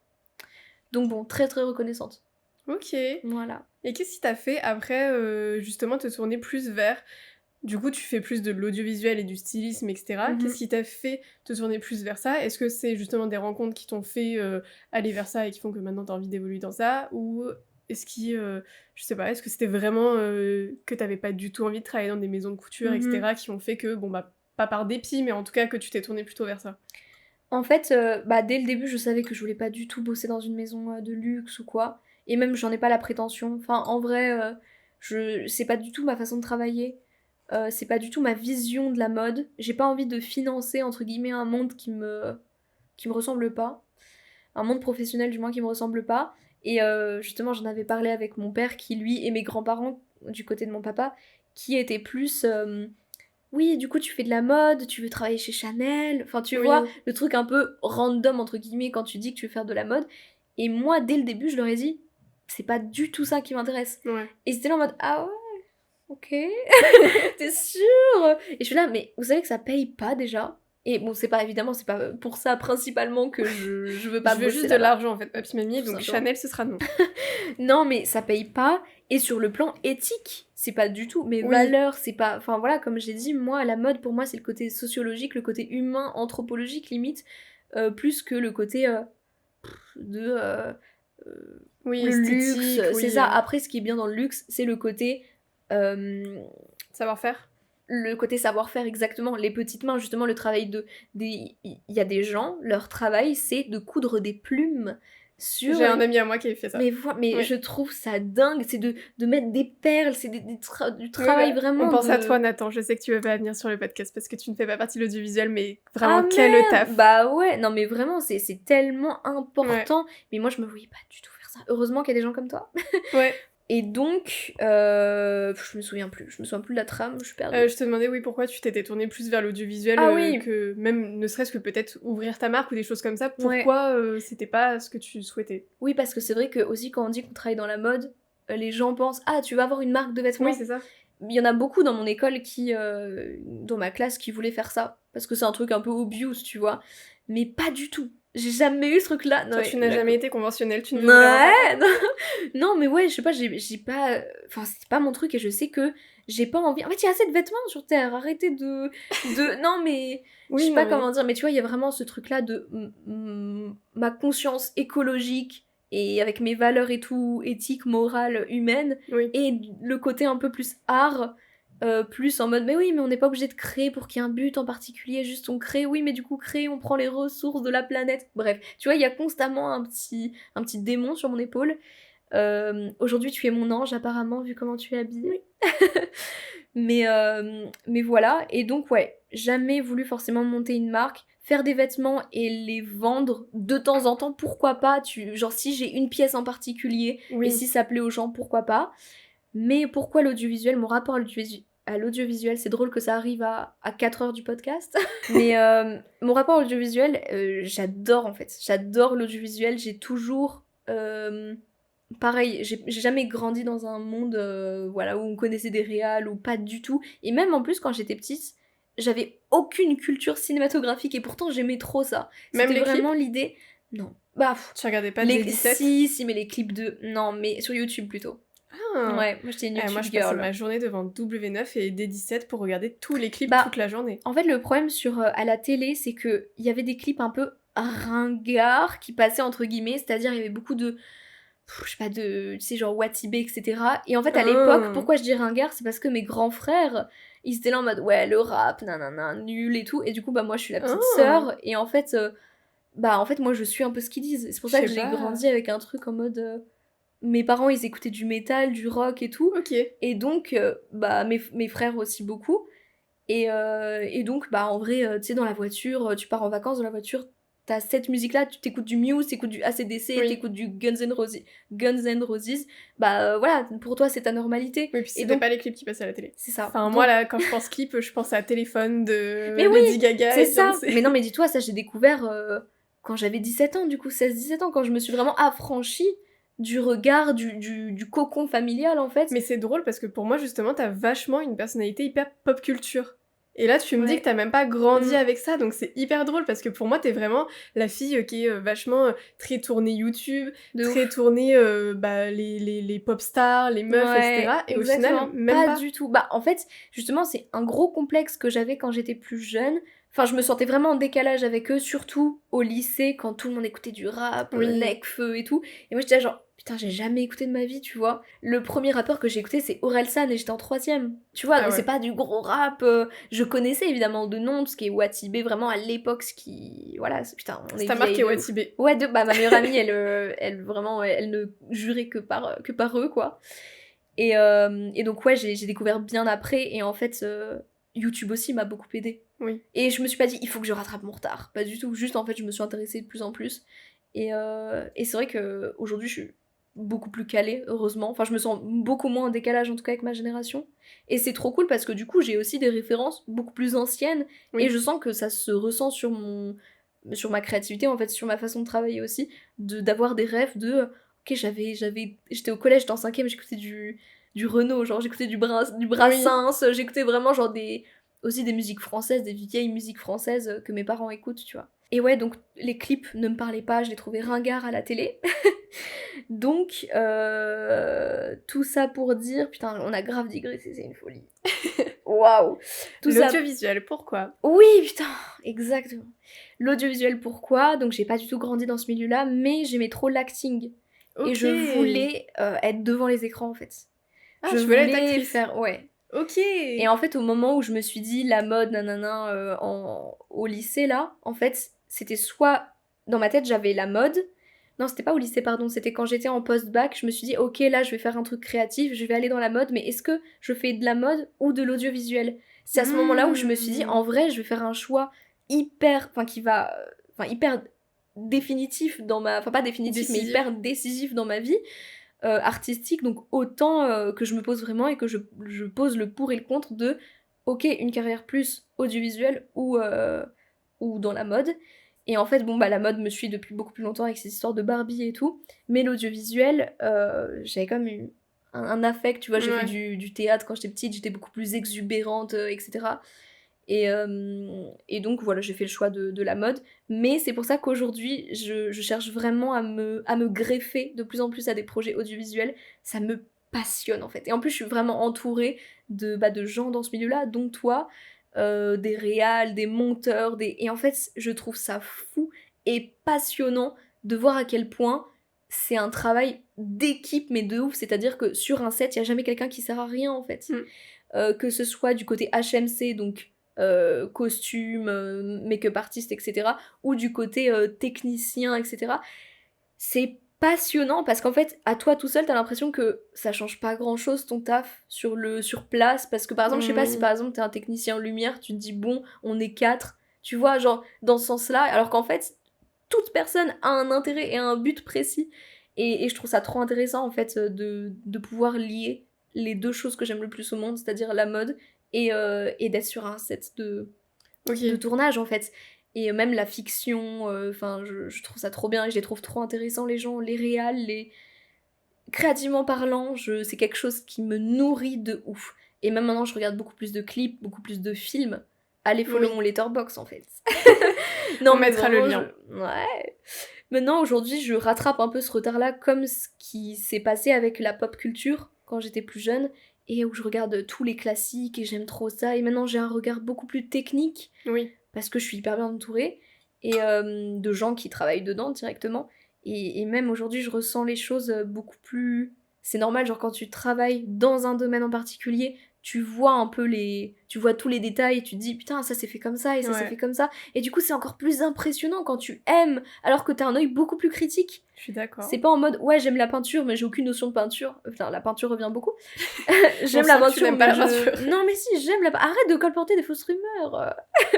Non genre tu vois genre la peinture j'ai aucune notion technique. Enfin j'en ai fait dans mon école de mode mais j'ai pas la prétention. T'as fait de la peinture dans ton école de mode? Oui, on a fait du dessin vivant. Petite digression, vas-y. Petite digression. Bon, on a fait du dessin vivant, du fusain. Non, mais pas du fusain. Du charbon, de l'encre de Chine, de l'aquarelle, plein. Oui, en même temps, faut dessiner. Il faut dessiner, oui, on avait beaucoup. Ah oui, on avait vraiment un côté de notre formation hyper important de les volumes, dessiner aussi les matières, tu vois, genre c'est... En vrai, c'est hyper compliqué, genre de dessiner du cuir. Tu sais, genre avec des bons... Enfin, c'est du coloriage, tu vois, genre avec des feutres à alcool et tout. Et donc oui, on a fait aussi... on a fait de la peinture. Ok. Et donc voilà, aujourd'hui, allier les deux, c'est génial. Genre vraiment, ça me... En fait, limite, ça me donne envie de faire de l'idéation de projets, de contenu, Enfin, en fait, j'ai envie d'être réelle, en fait.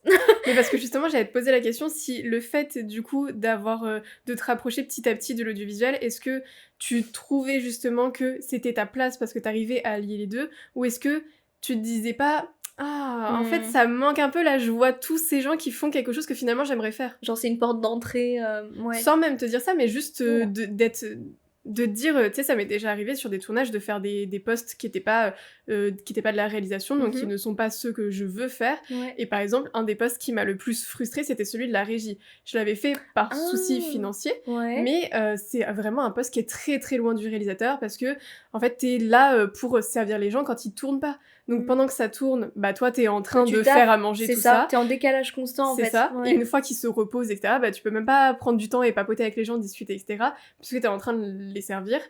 Et donc j'étais vachement frustrée de me dire j'étais sur ce tournage, il est trop chouette, mais j'étais si loin de ce que je veux faire, et du coup j'avais cette frustration, et je me demandais si toi, de la même façon, t'avais un peu cette frustration de ok, je fais de la mode, etc., mais en vrai je suis pas à ma place, et je sens que je veux. Là vraiment c'est un gros questionnement sur ta vie. Oui, non, mais tu fais bien de me poser la question, parce que bien sûr que je me pose la question, et en fait il y a un peu ce côté-là de moi où je me dis...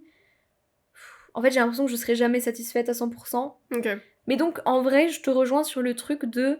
C'est un moyen de me rapprocher un peu de ce que j'aime, oui, je pense. Ok. Honnêtement, je pense, et je sais, en tout cas, je suis persuadée que dans ma vie, là, dans les 10 années à venir, je vais pas faire exactement la même chose que je fais aujourd'hui, en tout cas, je me le souhaite. Dans le sens où, c'est trop cool le stylisme, mais ce que j'aime par-dessus tout, c'est le côté humain qu'il y a dans tout ça. C'est-à-dire que bah, ça m'est déjà arrivé de faire des missions de stylisme qui m'intéressent pas sur le plan créatif et même humain. Pas forcément on s'entend pas bien, mais juste c'est une relation professionnelle, voilà. Mais ouais, ce qui me plaît le plus, c'est vraiment de m'entendre aussi bien avec mes clients et que ça devienne des vraies relations amicales en fait. Moi, ça me permet de vraiment saisir ce qu'ils veulent, l'image qu'ils veulent renvoyer, là où ils veulent aller. Enfin, c'est vraiment limite, on se fait un profil psychologique. C'est ce que j'allais dire, oui. Mais c'est pour ça que, en vrai, cet attrait-là à la psychologie est grave lié, enfin, m'aide beaucoup aujourd'hui dans mon métier, en vrai. C'est trop important, c'est un métier social, en fait. Et donc, j'ai besoin de savoir comment sont les gens, comment ils voient les choses, comment, pour bien taffer avec eux et pour leur apporter ce qu'ils attendent de moi, en fait. Et donc, à la limite, moi, dans les années à venir, je me vois plus personnelle shoppeuse. Ok. Donc sans les contraintes de prêt, de contacter les marques, de nanana, de convaincre, etc. Le personal shopping, c'est beaucoup plus dans l'échange. Et vu que c'est de l'achat, en fait, tu proposes littéralement, tu es acheteuse, en français ça doit être acheteuse, ou donc tu discutes avec ton client de ok, alors tu as besoin de moi, pourquoi? Est-ce que c'est pour un mariage? Est-ce que c'est pour renouveler complètement ta capsule de vêtements? Est-ce que c'est pour un événement particulier ou quoi? Et en fait, selon ça, tu vas donc déterminer le nombre de pièces, enfin bref, plein de trucs, les marques, le budget évidemment que la personne a. Mais si la personne fait appel à toi, le client fait appel à toi en tant que personnelle shoppeuse, c'est que en temps général, ils ont l'argent pour. Oui, parce qu'il y a quand même des services qui rentrent en compte, et mais c'est ça, et en fait, tout le monde, mais c'est un luxe son... de ouf d'embaucher quelqu'un pour refaire ta garde-robe, tu vois. Puis malgré tout, ça veut dire aussi que t'es à un stade de ta vie où ton image, elle importe tellement que tu en viens à... Oui, t'es une personnalité publique, clairement. Et c'est pas le cas pour tout le monde. Tout à fait. Et donc voilà, par rapport au budget, et en fait je trouve qu'il y a beaucoup moins de contraintes dans le personal shopping, enfin en tout cas moi c'est quelque chose qui me correspond beaucoup plus, parce que c'est de l'achat, c'est pas du prêt. C'est pas en mode je vais essayer de convaincre un tel, je vais essayer nanana. C'est un peu chiant, mais d'un côté ça m'apporte aussi beaucoup de contacts. Aujourd'hui là je suis en mission de stylisme la semaine prochaine sur un clip, grâce à une marque que j'ai rencontrée il y a 2 semaines. Enfin tu vois, qui m'a... qui a fait passer le mot, pardon. Donc en vrai, c'est pas non plus une tare de rencontrer des gens, au contraire, ça me plaît trop. Mais pas sous c'est fatigant, c'est fatigant d'aller démarcher, voilà. Et donc voilà, personal shopping, t'achètes, t'as les pièces exactes que tu veux, t'as pas un souci de budget, et souvent, comme j'ai dit, c'est des clients qui ont l'argent, et donc t'as beaucoup moins de contraintes en fait. Oui. Voilà. Ok. Comment tu décrirais ton style Oh là là, elle est horrible cette question. Non mais, parce que, en vrai, moi, pour te côtoyer, je trouve que t'as ta patte. Et donc, comment tu décrirais justement ton style, pas forcément que toi tu portes dans la vie de tous les jours, mais à quoi ça ressemble Noah styliste? Oui, ok. Ah, ok, ça me plaît. Ok, je change d'avis, c'est bon, ça me plaît. Je vais répondre du coup. Bah, en vrai, non, déjà, en vrai, si je devais décrire mon style, genre, il n'y a pas vraiment de mots. Enfin, genre, je vais pas dire, ouais, je suis chic et street. Non, tu vois. Genre, en vrai, il y a de tout. Et comme on en discute beaucoup de fois, il n'y a pas ce truc-là de... il y a pas un habit qui te va pas parce que c'est pas mon style. Enfin, tu vois, on en parlait. C'est, pour moi, ça n'existe pas, ce truc. Enfin, en tout cas, moi, je le conçois comme ça. Je sais qu'il y a des gens, ils vont jamais s'habiller d'une certaine façon, parce qu'ils se sentent pas à l'aise dedans. Et c'est normal, et c'est trop bien. Enfin, c'est bien de savoir ce que tu veux pas. C'est trop cool. Mais moi, en tant que styliste, il y a pas de truc, il y a pas de no-go, en fait. Mais il y a rien qui te fait peur. Non. Et vraiment, justement, ce qui est moche, j'aime trop. Ah ouais? Bah ouais, mais c'est souvent ça, les gens de la mode, mais tu vois, attends, les ballerines. Bon, c'est pas... Non, mais... Y a pire. Oui, mais je veux dire, les Enfin, moi, j'en porte. leggings, les... Oui, bien sûr, mais parce que c'est revenu. Oui, non mais c'est sûr. Et en fait, la mode, elle aime trop faire ça, elle aime trop prendre ce qui est caractérisé comme trop moche, ringard, et le mettre à la mode. Et en fait, c'est un cycle, Bah parce et que du coup, ainsi... normalement, quand t'es à la genèse du truc, t'es original. Oui, c'est ça, Et une fois exactement, que t'es ça vient justement, visionnaire. que c'est remis à la mode, bah ça l'est plus. Tu deviens de nouveau ringard, Voilà. exactement.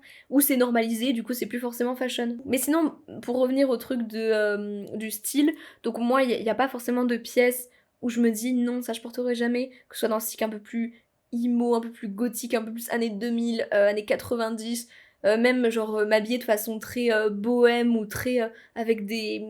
C'est genre des robes, enfin des jupons, des trucs beaucoup plus... euh, genre un peu renaissance, tu vois, corset, etc. Je trouve ça trop cool aussi. Et en vrai, plus le temps avance, plus je me rends compte pardon, que ma façon d'habiller les gens, c'est la façon dont j'aimerais être habillée, en fait. Tout simplement. Et Mais c'est pourquoi tu mon t'habilles pas comme idéal, ça? bah parce que j'ai pas les moyens. Ah ok, d'accord. Et en fait, je peux emprunter ces pièces-là pour habiller les artistes Oui, je capte. avec qui je travaille. Et en fait, ça me projette aussi dans un truc de putain, c'est pas mal ça aussi. Enfin, en fait, je m'auto. En fait, tu fais tes tests sur Ouais, d'autres personnes. mais oui, c'est un peu ça. Évidemment, je fais en fonction de leur goût et tout, Bah parce oui, qu'un oui. styliste, c'est pas. C'est comme tout, il faut que tu. C'est pas juste t'habilles quelqu'un, c'est t'habilles quelqu'un selon plein de contraintes et c'est Oui. normal. Genre, moi, j'aime pas montrer mes jambes, moi, je suis pas à l'aise avec ça, moi, je porte que des shorts. Enfin, voilà, tu fais en fonction de la personne, évidemment. Et c'est ça qui est intéressant aussi, c'est pas que c'est pas juste des poupées, tu vois. Mais d'un côté, je me rends compte, en fait, là, avec du recul, avec mes différents stylismes, enfin, mes différentes missions de stylisme, que je me projette beaucoup et je m'auto-influence, en fait. Ok. Et c'est trop drôle, parce que, évidemment, l'influence, elle vient des gens dans la rue que je vois, sur les réseaux, dans les films aussi beaucoup, parce que, Oui. vu que maintenant, je suis un peu une cinéaste. Donc ça, c'est la genèse de l'influence, mais je m'en rends vraiment compte au moment où j'habille les personnes, en fait. Ok. Et donc c'est un cercle vertueux, je dirais. Bah, et puis en plus, malgré tout, du coup, toi, quand tu t'habilles, toi, tu restes dans des choses peut-être qui te plaisent, etc. Alors que là, tu te retrouves face à des contraintes qui te font essayer des choses et découvrir des nouvelles façons Exactement. d'assembler et de... Tout à fait. Mais ouais, en vrai, j'aime trop avoir genre une pièce. Moi, je trouve que je m'habille quand même très simple. Enfin, j'ai pas des pièces incroyables de volume. Je m'habille pas en haute couture du tout. Juste, Oui. en vrai, maintenant, le confort, il est quand même un peu plus important aujourd'hui qu'avant. Parce qu'aujourd'hui, quand je suis sur des tournages ou quoi, ou même bah, dans ma vie de styliste en temps général, je porte tout le temps des trucs en fait. Je suis jamais Oui. légère. J'ai tout le temps des énormes sacs, valises, des trucs, des gros manteaux, des trucs. Et en fait, c'est pas pratique. C'est juste. Et en fait, je sens que ça me tend. Et je dois pas, juste parce que j'ai envie de mettre tel truc, j'ai pas envie que ça ait autant d'influence sur. Enfin, négative en tout cas, sur mon travail. Donc voilà, j'essaie quand même d'allier le confortable avec le Oui. stylé, quoi. Est-ce que l'endroit où t'habites aussi influence? Moi, je pense, et je suis quasiment persuadée, par exemple, que mon style vestimentaire ne serait pas le même si j'habitais à Paris Bien intramuros, sûr. dans un quartier bah, qui est, genre, je sais pas, le Marais ou des choses comme ça, où les gens s'habillent comme ça. Là, je Mhm. sais que je dois affronter les regards des gens dans le RER, etc. Et donc, bah, genre, par exemple, je sors d'ici, je me trouve trop stylée, j'arrive à Paris, je suis en mode, bah, en fait, je suis Ouais. basique. Tu vois ce que je veux dire? Est-ce que ça Exactement. t'influence aussi dans ta Bien façon sûr, de... de ouf. Et surtout, en fait, la fenêtre de... Enfin, en fait, le prisme, il est grave différent entre toi, chez toi, tu t'habilles comme ça et tu te dis « Ah putain, c'est cool et tout », mais quand t'es dans le Marais où il y a vraiment des gens qui portent vraiment de la haute couture, des vraies pièces et tout, où en fait, le prisme est là différent, tu te dis « Putain, en fait, le normal ici, c'est mon extravagant chez moi. » Et c'est Grave. trop chiant parce que, ça je m'en rends compte bah, du coup en vivant à Dijon, à Bruxelles, à Paris, où là je suis même pas à Paris intramuros, c'est ça aussi, moi Oui. aussi je dois prendre le RER et c'est hyper chiant. Il y a tout le monde et n'importe qui dans ces trajets-là, dans ces transports-là, et donc tu te sens peut-être pas forcément à l'aise de sortir en petit short, alors que Oui. dans le 11e, c'est normal en fait. Et c'est limite, Oui. ah putain ton short il est long, trop bizarre. Bah c'est ça, c'est qu'en fait tu dois traverser des endroits où C'est ça, les pour aller... mentalités sont pas les mêmes Mhm. et donc où ton style vestimentaire peut peut être malheureusement, jugé, ouais. regardé et peut-être Après, te porter préjudice si oui, jamais... c'est plus ça en vrai que le regard des autres, honnêtement. Je me Oui, fais mais tu te sens en violence. insécurité si Oui, t'es c'est ça, c'est regardé. plus de Bah oui, l'insécurité c'est ça. que du regard des autres en mode ah putain, je me sens un peu trop extravertie. Enfin, j'ai l'impression Extravagante. extravagante. Oui, j'avoue. Ouais, j'avoue. Bah, en fait, oui, je me trouve un peu trop extravagante pour cet endroit-là. Et le problème, c'est que bah moi, je travaille à Paris intramuros. Et donc, je suis obligée. Enfin, j'ai pas envie d'être en décalage. Et surtout, j'ai pas envie de me brider parce que j'habite loin. Mais Mhm. donc, il y a quand même un entre-deux de je sais, le jour où j'habiterai intramuros, mon style, il sera Oui, beaucoup plus. Enfin, pas beaucoup plus extravagant, mais plus réfléchi, plus d'occasion en fait. Enfin, plus. oui. J'aurais pas forcément de erreurs à prendre, quoi, tout simplement. Est-ce que tu utilises genre un peu des stratagèmes? Moi, je sais que typiquement, la veste, c'est le truc. T'as un petit haut mimi ou des trucs comme Mhm. ça, t'as la veste par-dessus, ou alors quand Ouais, tu sors avec une petite robe, t'as le trench. exactement. Comme Même ça limite, tu couvre mets un un peu. pantalon en dessous si tu mets une Ça, j'ai jupe ou jamais un truc fait, mais comme ouais. ça. En vrai, est-ce que je l'ai déjà fait? Je crois que j'ai dû le faire une ou deux fois. Ou en tout cas, c'est vrai que je le fais souvent avec des manteaux longs. Mais Mhm. parce qu'aussi j'aime l'aspect de un petit short et un long manteau. Oui, Mais je me dis, ok, si je rentre tard ce soir, je ferme juste le manteau et en carrément. mode exhibitionniste avec le trench long, genre, et rien en dessous, genre. mais, euh, mais ouais, donc ce genre de stratagème avec les manteaux longs, oui. Mais sinon, souvent, je me dis, faut que j'assume. Faut que j'assume de ouf. Je sors et c'est limite si. Bah, du coup, j'ai l'impression que à chaque fois que je sors de chez moi, c'est vraiment. Enfin, les gens me regardent en mode, mais grave en décalage. Même tout à Mhm. l'heure, j'ai une fourrure et enfin les gens me. Je sens le regard des gens en mode bah elle croit que c'est la Fashion Week ou quoi. Ici on n'est Oui, pas du tout dans le. On n'est pas dans le 20e, on n'est pas dans le. Enfin on n'est pas à Paris en fait. oui, je capte. Donc je sens ce décalage là, mais je trouve qu'il faut que je me fasse violence parce que sinon j'aurais trop tendance à me laisser.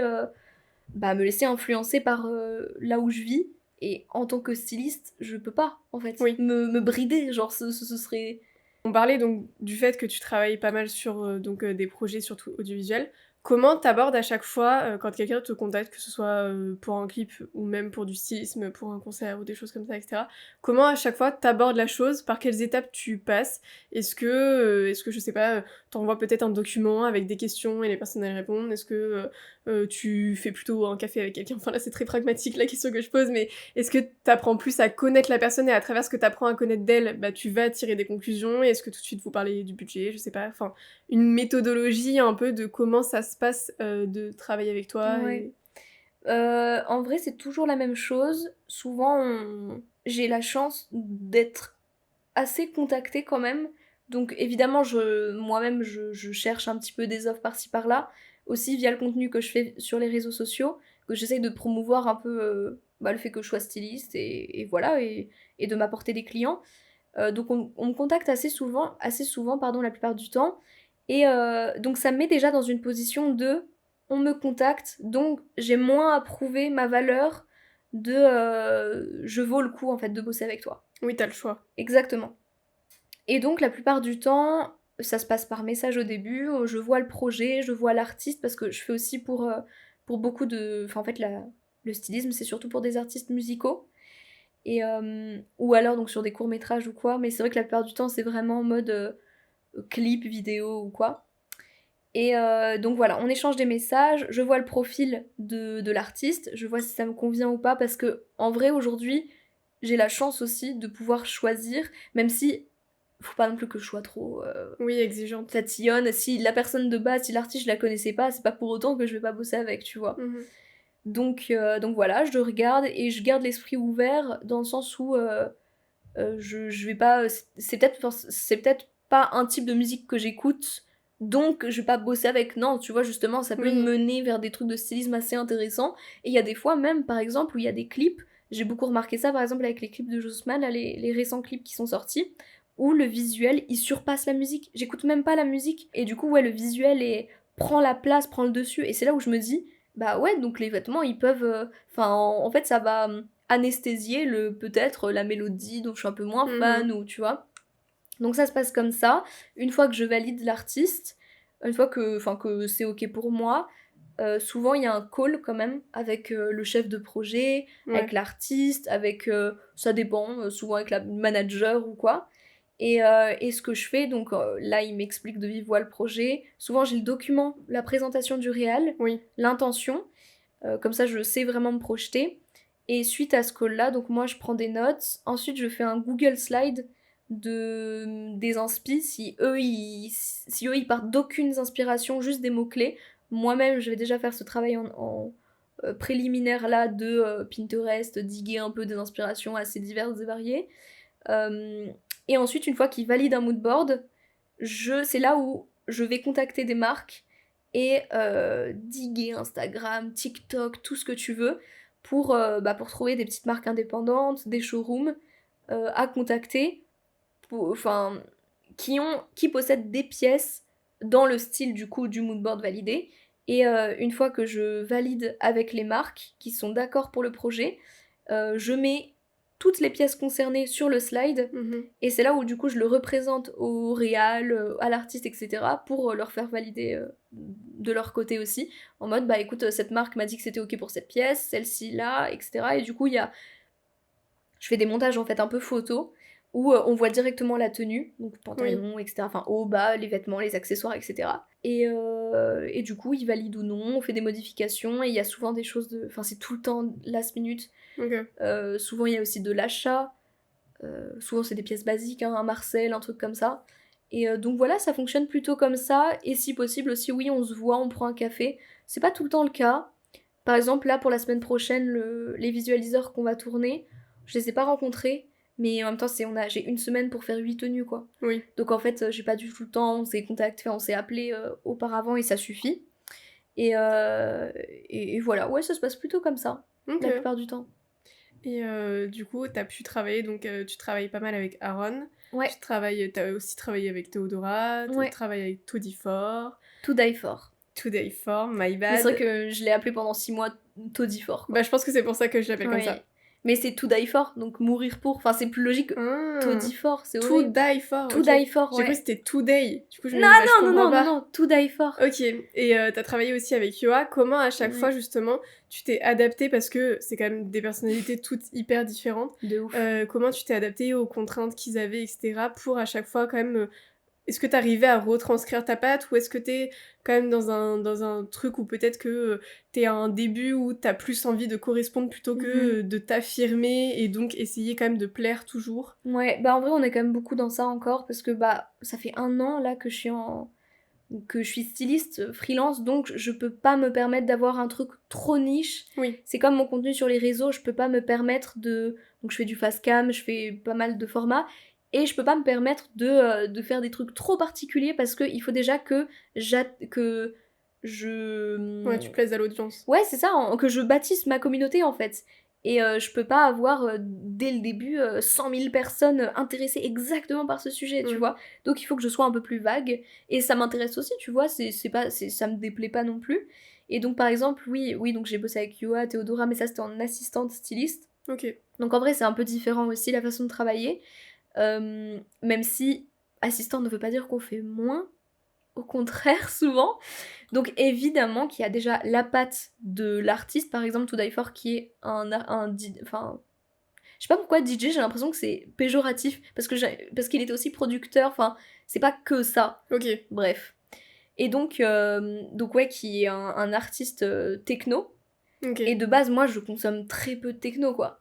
Et donc il a vraiment sa patte un peu plus hardcore, etc. Alors que Yoa, c'est beaucoup plus léger, féminin. Oui, c'est ça. Et puis Théodora, elle a vraiment des inspirations très poussées, etc. Donc c'est pour ça que c'était intéressant de voir comment les... Par exemple, pour Théodora, c'était aussi... on avait accès à beaucoup de showrooms.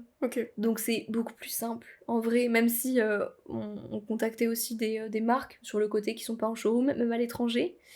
Donc ça, c'est plus simple en vrai en showroom. Quand t'as accès à ces endroits-là, c'est... Le travail, il est mâché, quoi. Là, aujourd'hui, j'ai accès à un showroom, tu vois, 1 ou 2 showrooms. Donc, c'est un peu compliqué, mais c'est toujours de la débrouille de fou au début, et c'est toujours plus compliqué au début, alors que t'as aucune... Et c'est un peu contre-intuitif de dire au début, Enfin, non, c'est pas contre-intuitif parce que t'apprends le métier, mais c'est fou parce que tu pars avec rien. Et du coup, c'est tout de suite très compliqué, tu vois.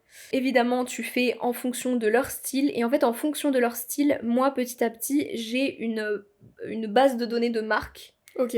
Avec des styles différents, où en gros j'ai le nom de la marque, le contact, que ce soit par mail, par téléphone, j'ai le site internet, j'ai le nombre d'abonnés, le style, ce qu'ils proposent Mais et c'est cette base tout. de données, elle est où? C'est un tableau Excel. Ok. Tout simplement, où en fait, plus je découvre des marques, plus je les mets dans ce document-là, et comme ça, en fait, ça me permet au lieu de m'abonner à tout le monde, parce que y a des marques, moi, personnellement, je suis pas forcément très intéressée par ça, mais je sais que pour tel artiste, ça pourrait convenir. Oui, ok. Je vais pas m'abonner, et puis même, je me perdrais dans tout ça, tu vois. Donc j'ai besoin d'un minimum Donc c'est toi qui as de créé cadre. ça? Ouais, exactement. Ok.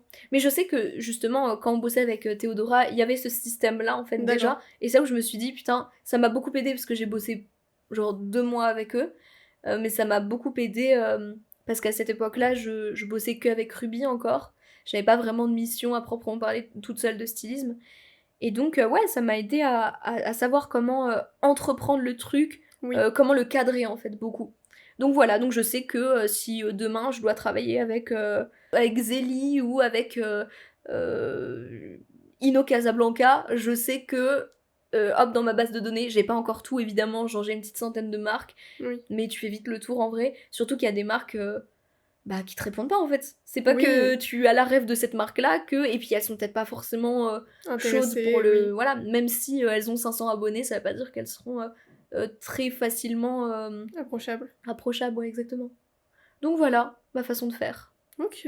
Et en ce moment, on voit beaucoup et on entend surtout beaucoup parler du styliste de Margot Robbie, puisque De ouf. elle avait ils avaient déjà fait parler d'eux quand elle avait fait la promotion pour Barbie.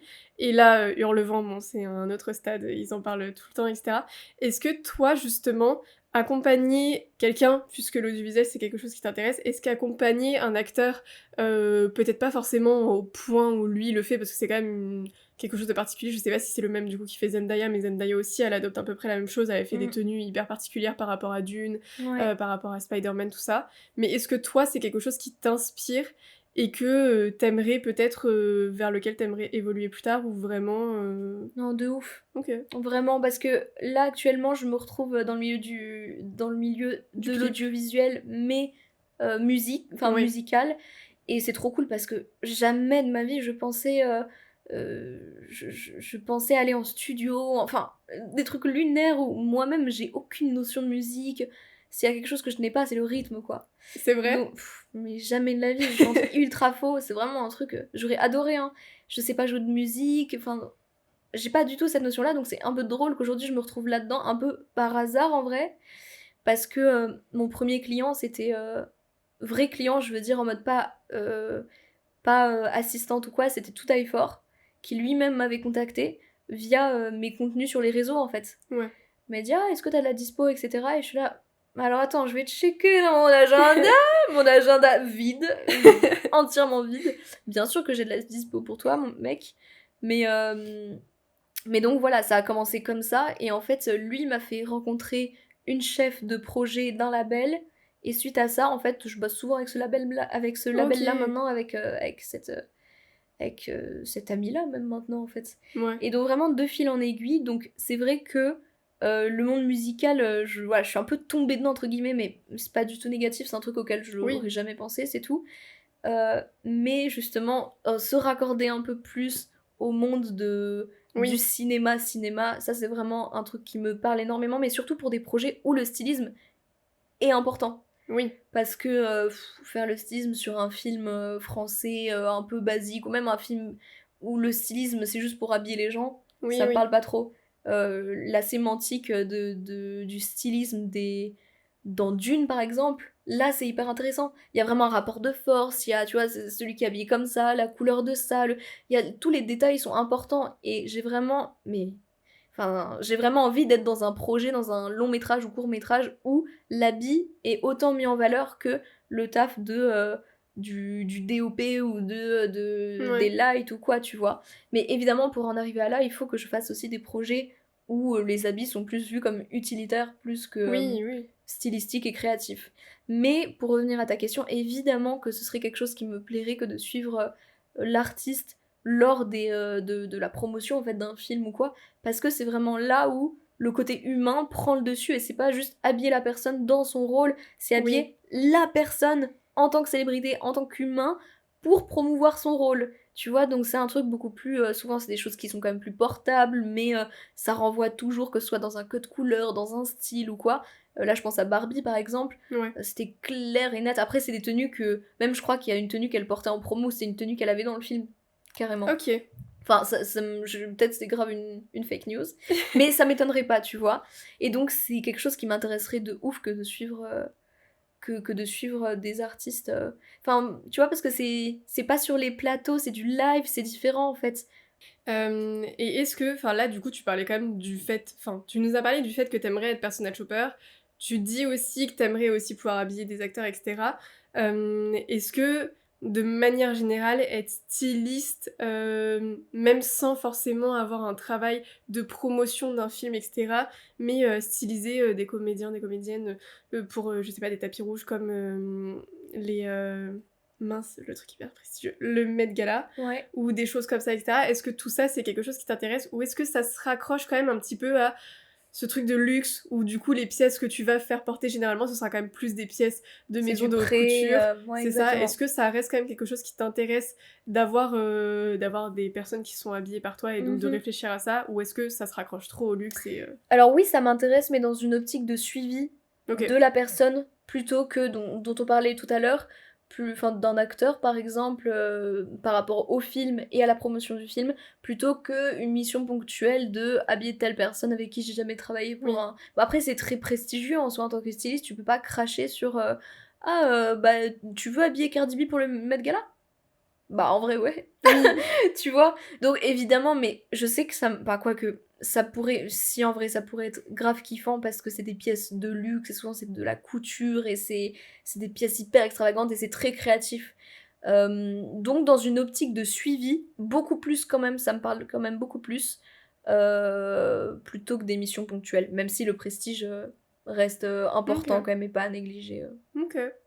On va revenir sur un autre sujet qui est un peu plus... En vrai, tu l'as effleuré à chaque fois, c'est celui des réseaux sociaux. Parce que moi, je trouve que dans ton parcours, en tout cas professionnel, les réseaux sociaux, ils sont hyper importants. Parce que t'as vraiment... tu t'es emparé de ça, et t'en as fait un petit peu ta marque de fabrique dans une sorte, enfin d'une façon. Parce que tu sais communiquer, t'as cette façon de communiquer à propos de toi et de justement créer ta communauté, etc. Est-ce que tu peux nous parler un petit peu de quelle place ça a pour toi et comment ça t'est venu? Est-ce que ça a été direct instinctif ou est-ce que tu y as réfléchi directement à comment arriver à tes fins? Je pense que les réseaux, on a tellement grandi avec que ça doit pas du tout être quelque chose de calculé. Oui. En tout cas, moi, c'est pas du tout ma façon de voir les choses et d'évoluer là-dedans parce que je me vois pas du tout faire genre je vais faire une story pour ça, pour promouvoir ça, pour ça. Je suis pas du tout une influenceuse en fait et j'ai pas envie de... Enfin, c'est pas négatif, hein, c'est pas un terme négatif, mais je veux pas que mon... Enfin, je veux pas que mon métier ce soit créatrice de contenu parce que ma façon de communiquer avec les gens sur les réseaux, c'est ma façon de communiquer avec mes amis. Avec des gens de ma famille, enfin avec des gens proches de moi, et je veux pas me poser la question de putain, est-ce qu'il faut que je dise ça, il faut que je dise ça, que ce soit politiquement correct. En fait, moi genre j'annonce la couleur dès le début sur TikTok par rapport au conflit israélo-palestinien, tu sais à quoi je pense, j'ai mis des choses en bio, etc. Oui, t'es pas dans une optique de plaire à tout le monde. Exactement, et en fait je me dis si tu veux bâtir une communauté, il y a aucune autre manière de faire que juste d'être toi-même, genre, et c'est grave cliché, et en fait je dis ça comme si j'avais 1 milliard d'abonnés, c'est hilarant, mais non par contre j'ai passé les 1000 abonnés sur Insta. Et en vrai c'est un cap cool je trouve, et là il y a des gens qui me suivent et qui regardent ces vidéos, qui écoutent ce podcast, qui vont se désabonner pour me... Non, pitié, faites pas ça, le karma vous rattrapera vraiment. Les abonnés qui viennent et qui partent, c'est H24. Mais pitié, vraiment. Et quand t'essayes de monter... Ouais, et tu sais qu'il y a un stade que j'arrivais jamais à dépasser, c'était genre 666 ou un truc comme ça. Et je me souviens, ça me perturbait parce que ça ne voulait pas augmenter. Mais passez-moi un message, c'est quoi? C'est pas le nombre du diable? Bah voilà. Bah ça m'a porté chance apparemment. Mais donc en vrai il y a aucune autre manière pour moi d'appréhender les réseaux que d'être moi-même et de mettre en story ce que je veux. Un jour ce sera sur un tournage en mode pro, l'autre jour ce sera un chien parce que j'adore les chiens, l'autre jour ce sera mes copines. En fait ça reste quelque chose de très personnel, mais d'un côté je me dis pas je vais au resto, je vais mettre une story. Non, tu vois, je suis pas non plus à ce truc-là. Et donc, mon rapport au réseau, sur différents réseaux diffère. Par exemple, Instagram, ce sera vraiment mon portfolio. Et... ma vitrine, plutôt. Et TikTok, ce sera un peu plus ce que je sais faire et qu'est-ce qu'il y a dans ma tête. Et le résultat est sur Instagram. Donc le process sur TikTok, le résultat sur Instagram. Et en gros, sur TikTok, j'aime trop faire genre des petits contenus, soit face cam, un peu d'histoire de la mode, de pourquoi aujourd'hui on s'habille comme ça, comment les tendances nous influencent. Vraiment le côté social, politique un peu de la mode. Et que j'aborde aussi sur YouTube. Du coup, parce que j'ai un petit format aussi. Bon, ça fait 3 mois que j'ai pas fait de vidéo. Mais parce que justement, j'ai pas du tout envie de faire... C'est un peu un combat, j'ai pas du tout envie de faire du contenu... get ready with me... en fait, j'ai aucun problème avec ce genre de contenu, mais il y en a déjà tellement, et moi, c'est pas un truc naturel, et en fait, je sens que quand je le fais, c'est juste pas moi, genre. Et c'est plus compliqué, je trouve, de trouver des topics qui intéressent beaucoup de monde, sans être non plus... sans avoir l'impression de trahir mes valeurs, tu vois, parce que j'ai pas envie de parler de alors aujourd'hui, cette saison, c'est quoi les micro-trends qui vont partir dans 2 mois, je sais pas, c'est pas moi, genre. Et ça m'intéresse pas, mais du coup, c'est facile de faire du contenu par rapport à ça, je trouve, et ça intéresse beaucoup de monde. Et du coup, ma problématique, c'est de faire du contenu, pas mal de contenu quand même, sans être trop niche, mais sans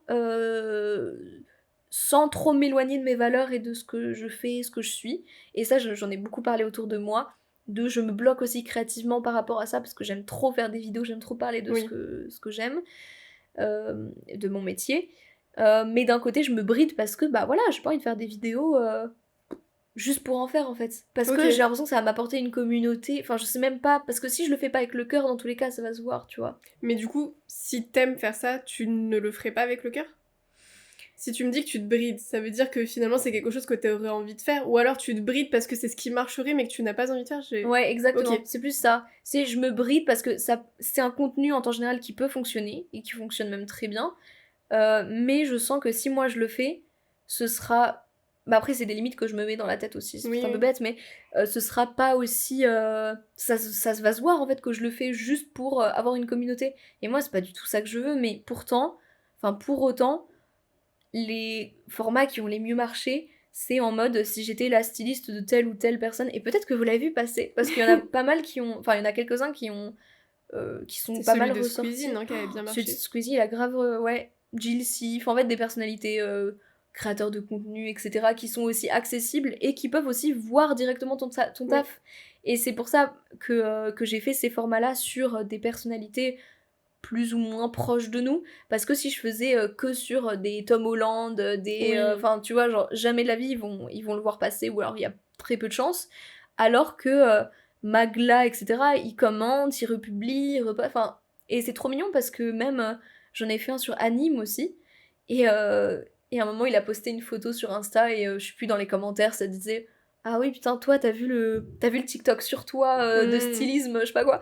Et elle a dit mais qui ne l'a pas vu? Et du coup j'étais là genre ah il a un tout le monde avait liké et tout, j'étais là genre mais what? Parce que c'est vrai que c'était devenu un peu viral, mais pas comme celui de Squeezie, genre vraiment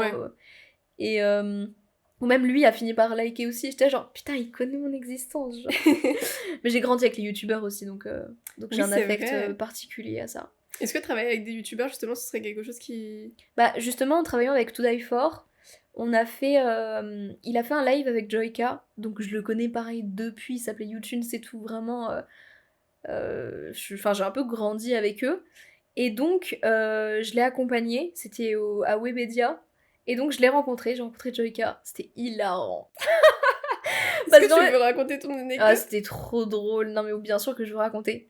Donc j'arrive et tout, et déjà il faut savoir que c'était pas nécessaire que je sois sur place, parce que les sapes je lui donne et il s'habille, il y avait pas de retouche, c'était pour un live, donc en soi c'est une tenue, voilà. Et c'est juste que je l'avais pas forcé évidemment, mais j'ai dit ah putain ce serait cool que je vous accompagne et tout, parce qu'en plus il y avait Val et Vladimir Cauchemar, Vladimir Cauchemar, To Die For et Joyka dans le live de Joyka. Sympa en vrai, un beau cast.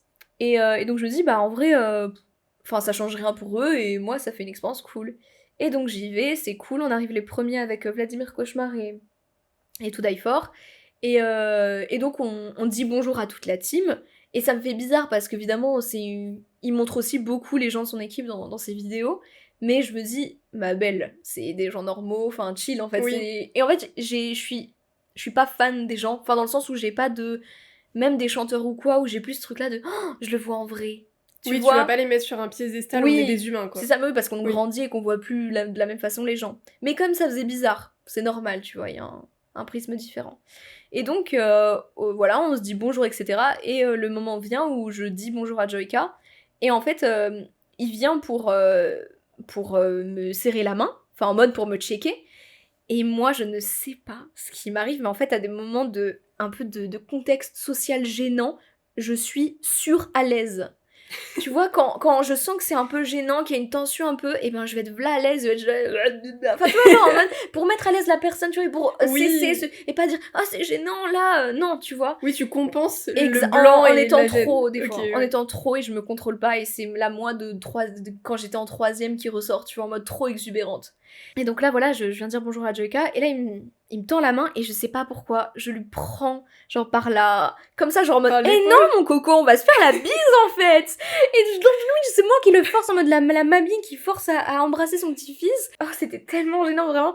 Et il fait, ah, ok, on se fait la bise. Oh, c'était trop gênant. C'est hyper drôle. Alors qu'en vrai, bon, j'en fais tout un plat, mais on s'en fout, il a oublié, il a dû... Enfin, on s'en fout, tu vois, c'est une anecdote juste de gêne sociale, en fait. Et le fait que ce soit avec lui, c'est hilarant. On va passer aux petites questions de fin, qui à chaque fois font un petit peu peur aux personnes. Ah ouais?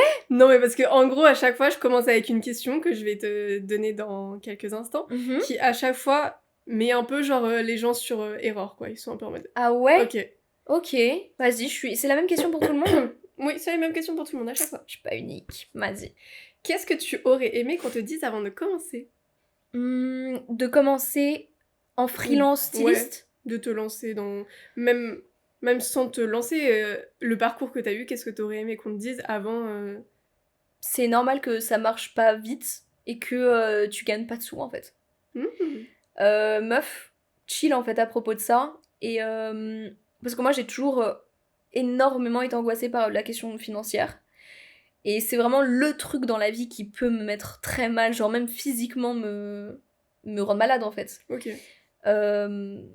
Évidemment, de perdre des proches et tout, c'est horrible, hein. Je dis pas l'inverse, tu vois, mais ça, particulièrement, c'est un truc que j'ai beaucoup vécu, enfin, que je suis plus amenée à vivre. Tu rencontres plus facilement ce genre de choses, surtout en freelance. Voilà, et donc, vraiment qu'on me dise, ne t'attends pas à gagner des 1000 et des 100, c'est pas non plus, je m'attendais pas non plus à, voilà, à percer d'un coup et tout, mais à me dire, c'est normal, ça prend du temps, et fais-toi confiance, et juste go, en fait. Mais même pas, il y a même pas de truc que je regrette ou quoi, tu vois. Il y a même pas de... Enfin, je dis ça, mais je sais que sur le moment même, je relativisais quand même en mode...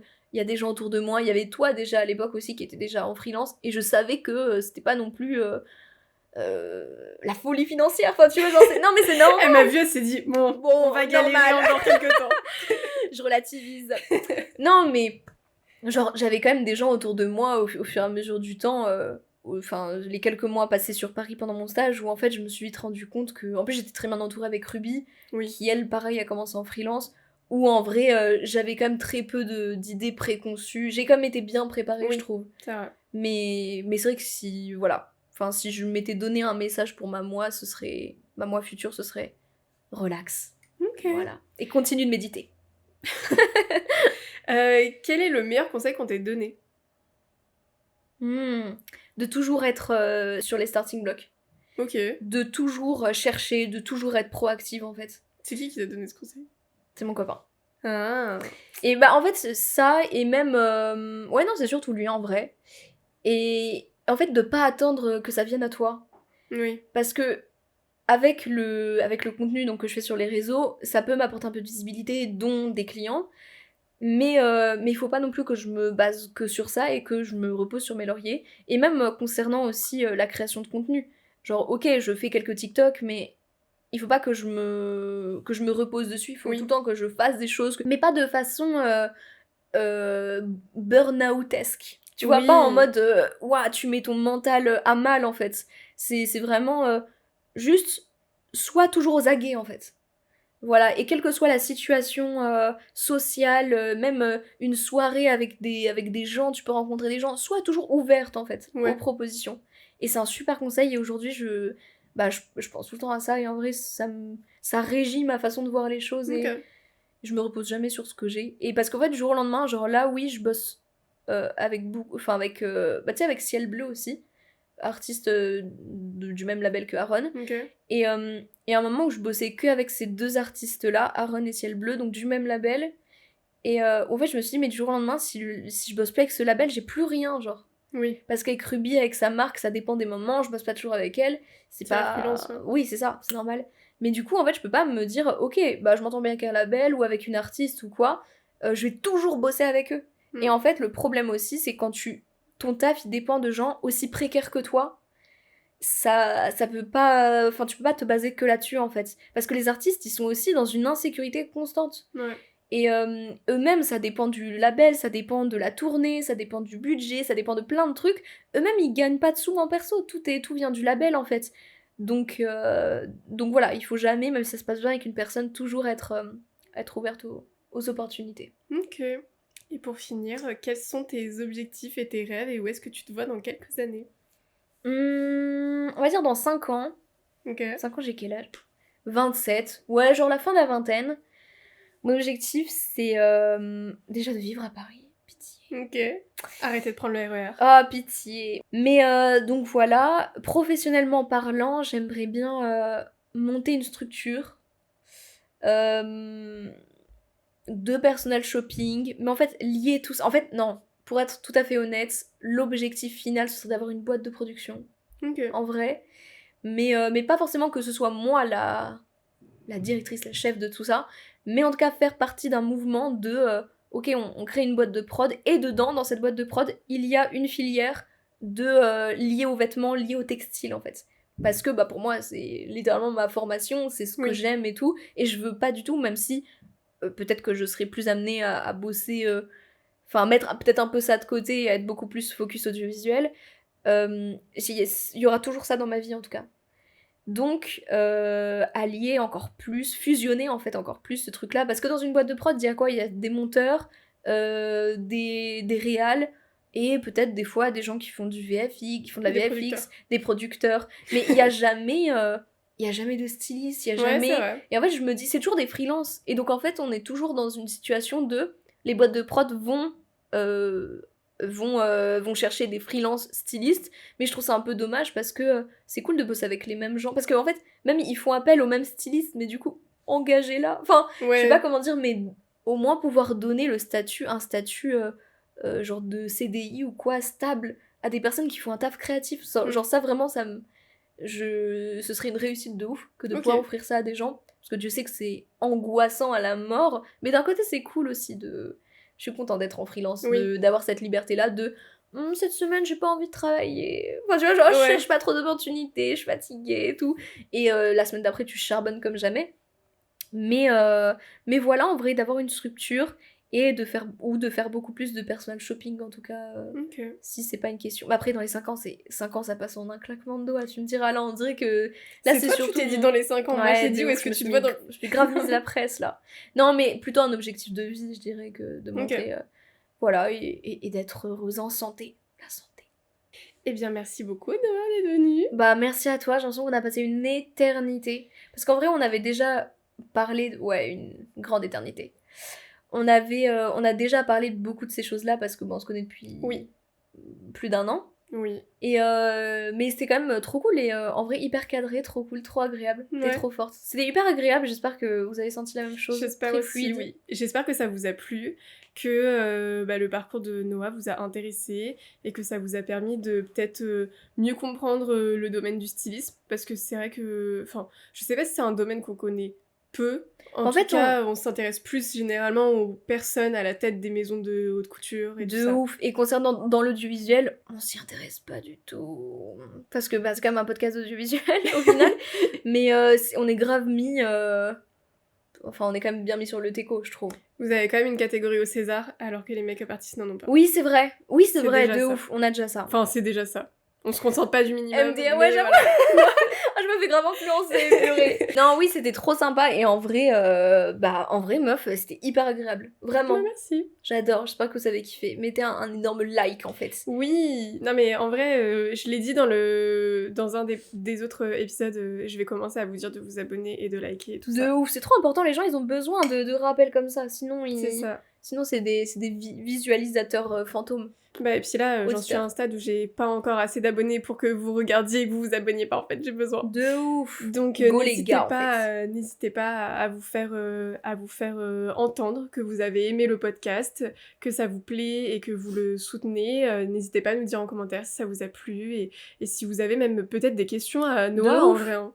N'hésitez pas, mes réseaux sont dans la description. Non, en vrai, je suis grave ouverte. Et même si, je sais pas, vous êtes réal, producteur ou quoi, et que mon profil vous convient, bah je me dis en vrai, voilà, je suis grave dispo. Enfin, évidemment, je taffe pas que sur des projets rémunérés, ça j'en ai pas parlé, hein, mais... Oui, c'est vrai, on en a pas parlé. Il y a plein de projets bénévoles que je fais parce que c'est des projets qui m'intéressent sur le côté créatif beaucoup plus, qui ont un vrai intérêt créatif pour moi que... Enfin, s'il y a pas d'intérêt financier, il faut bien qu'il y ait un intérêt créatif. Et donc ça m'arrive évidemment, c'est sûr. Donc n'hésitez pas à la contacter. Il y aura pas son numéro de téléphone, tout ça, dans la bio, mais il y aura tous ses réseaux sociaux. Donc voilà, je vous remercie d'avoir été jusqu'ici, parce que ça veut dire que vous êtes vraiment des auditeurs fidèles. Le gros morceau. Je pense que ce sera le plus long des épisodes. Mais vous nous direz justement en commentaire si vous aimez les épisodes quand ils sont longs aussi. Parce que là, pour l'instant, il y a un petit peu de tout. Il y a des épisodes d'une 50aine de minutes, il y en a 1h30, et peut-être celui-ci encore plus. De 8h30 à peu près. Non. Bref. Vous nous direz. En tout cas, je vous remercie de nous avoir écoutés, et je vous dis à très bientôt avec un nouvel invité. Voilà. Salut les gars.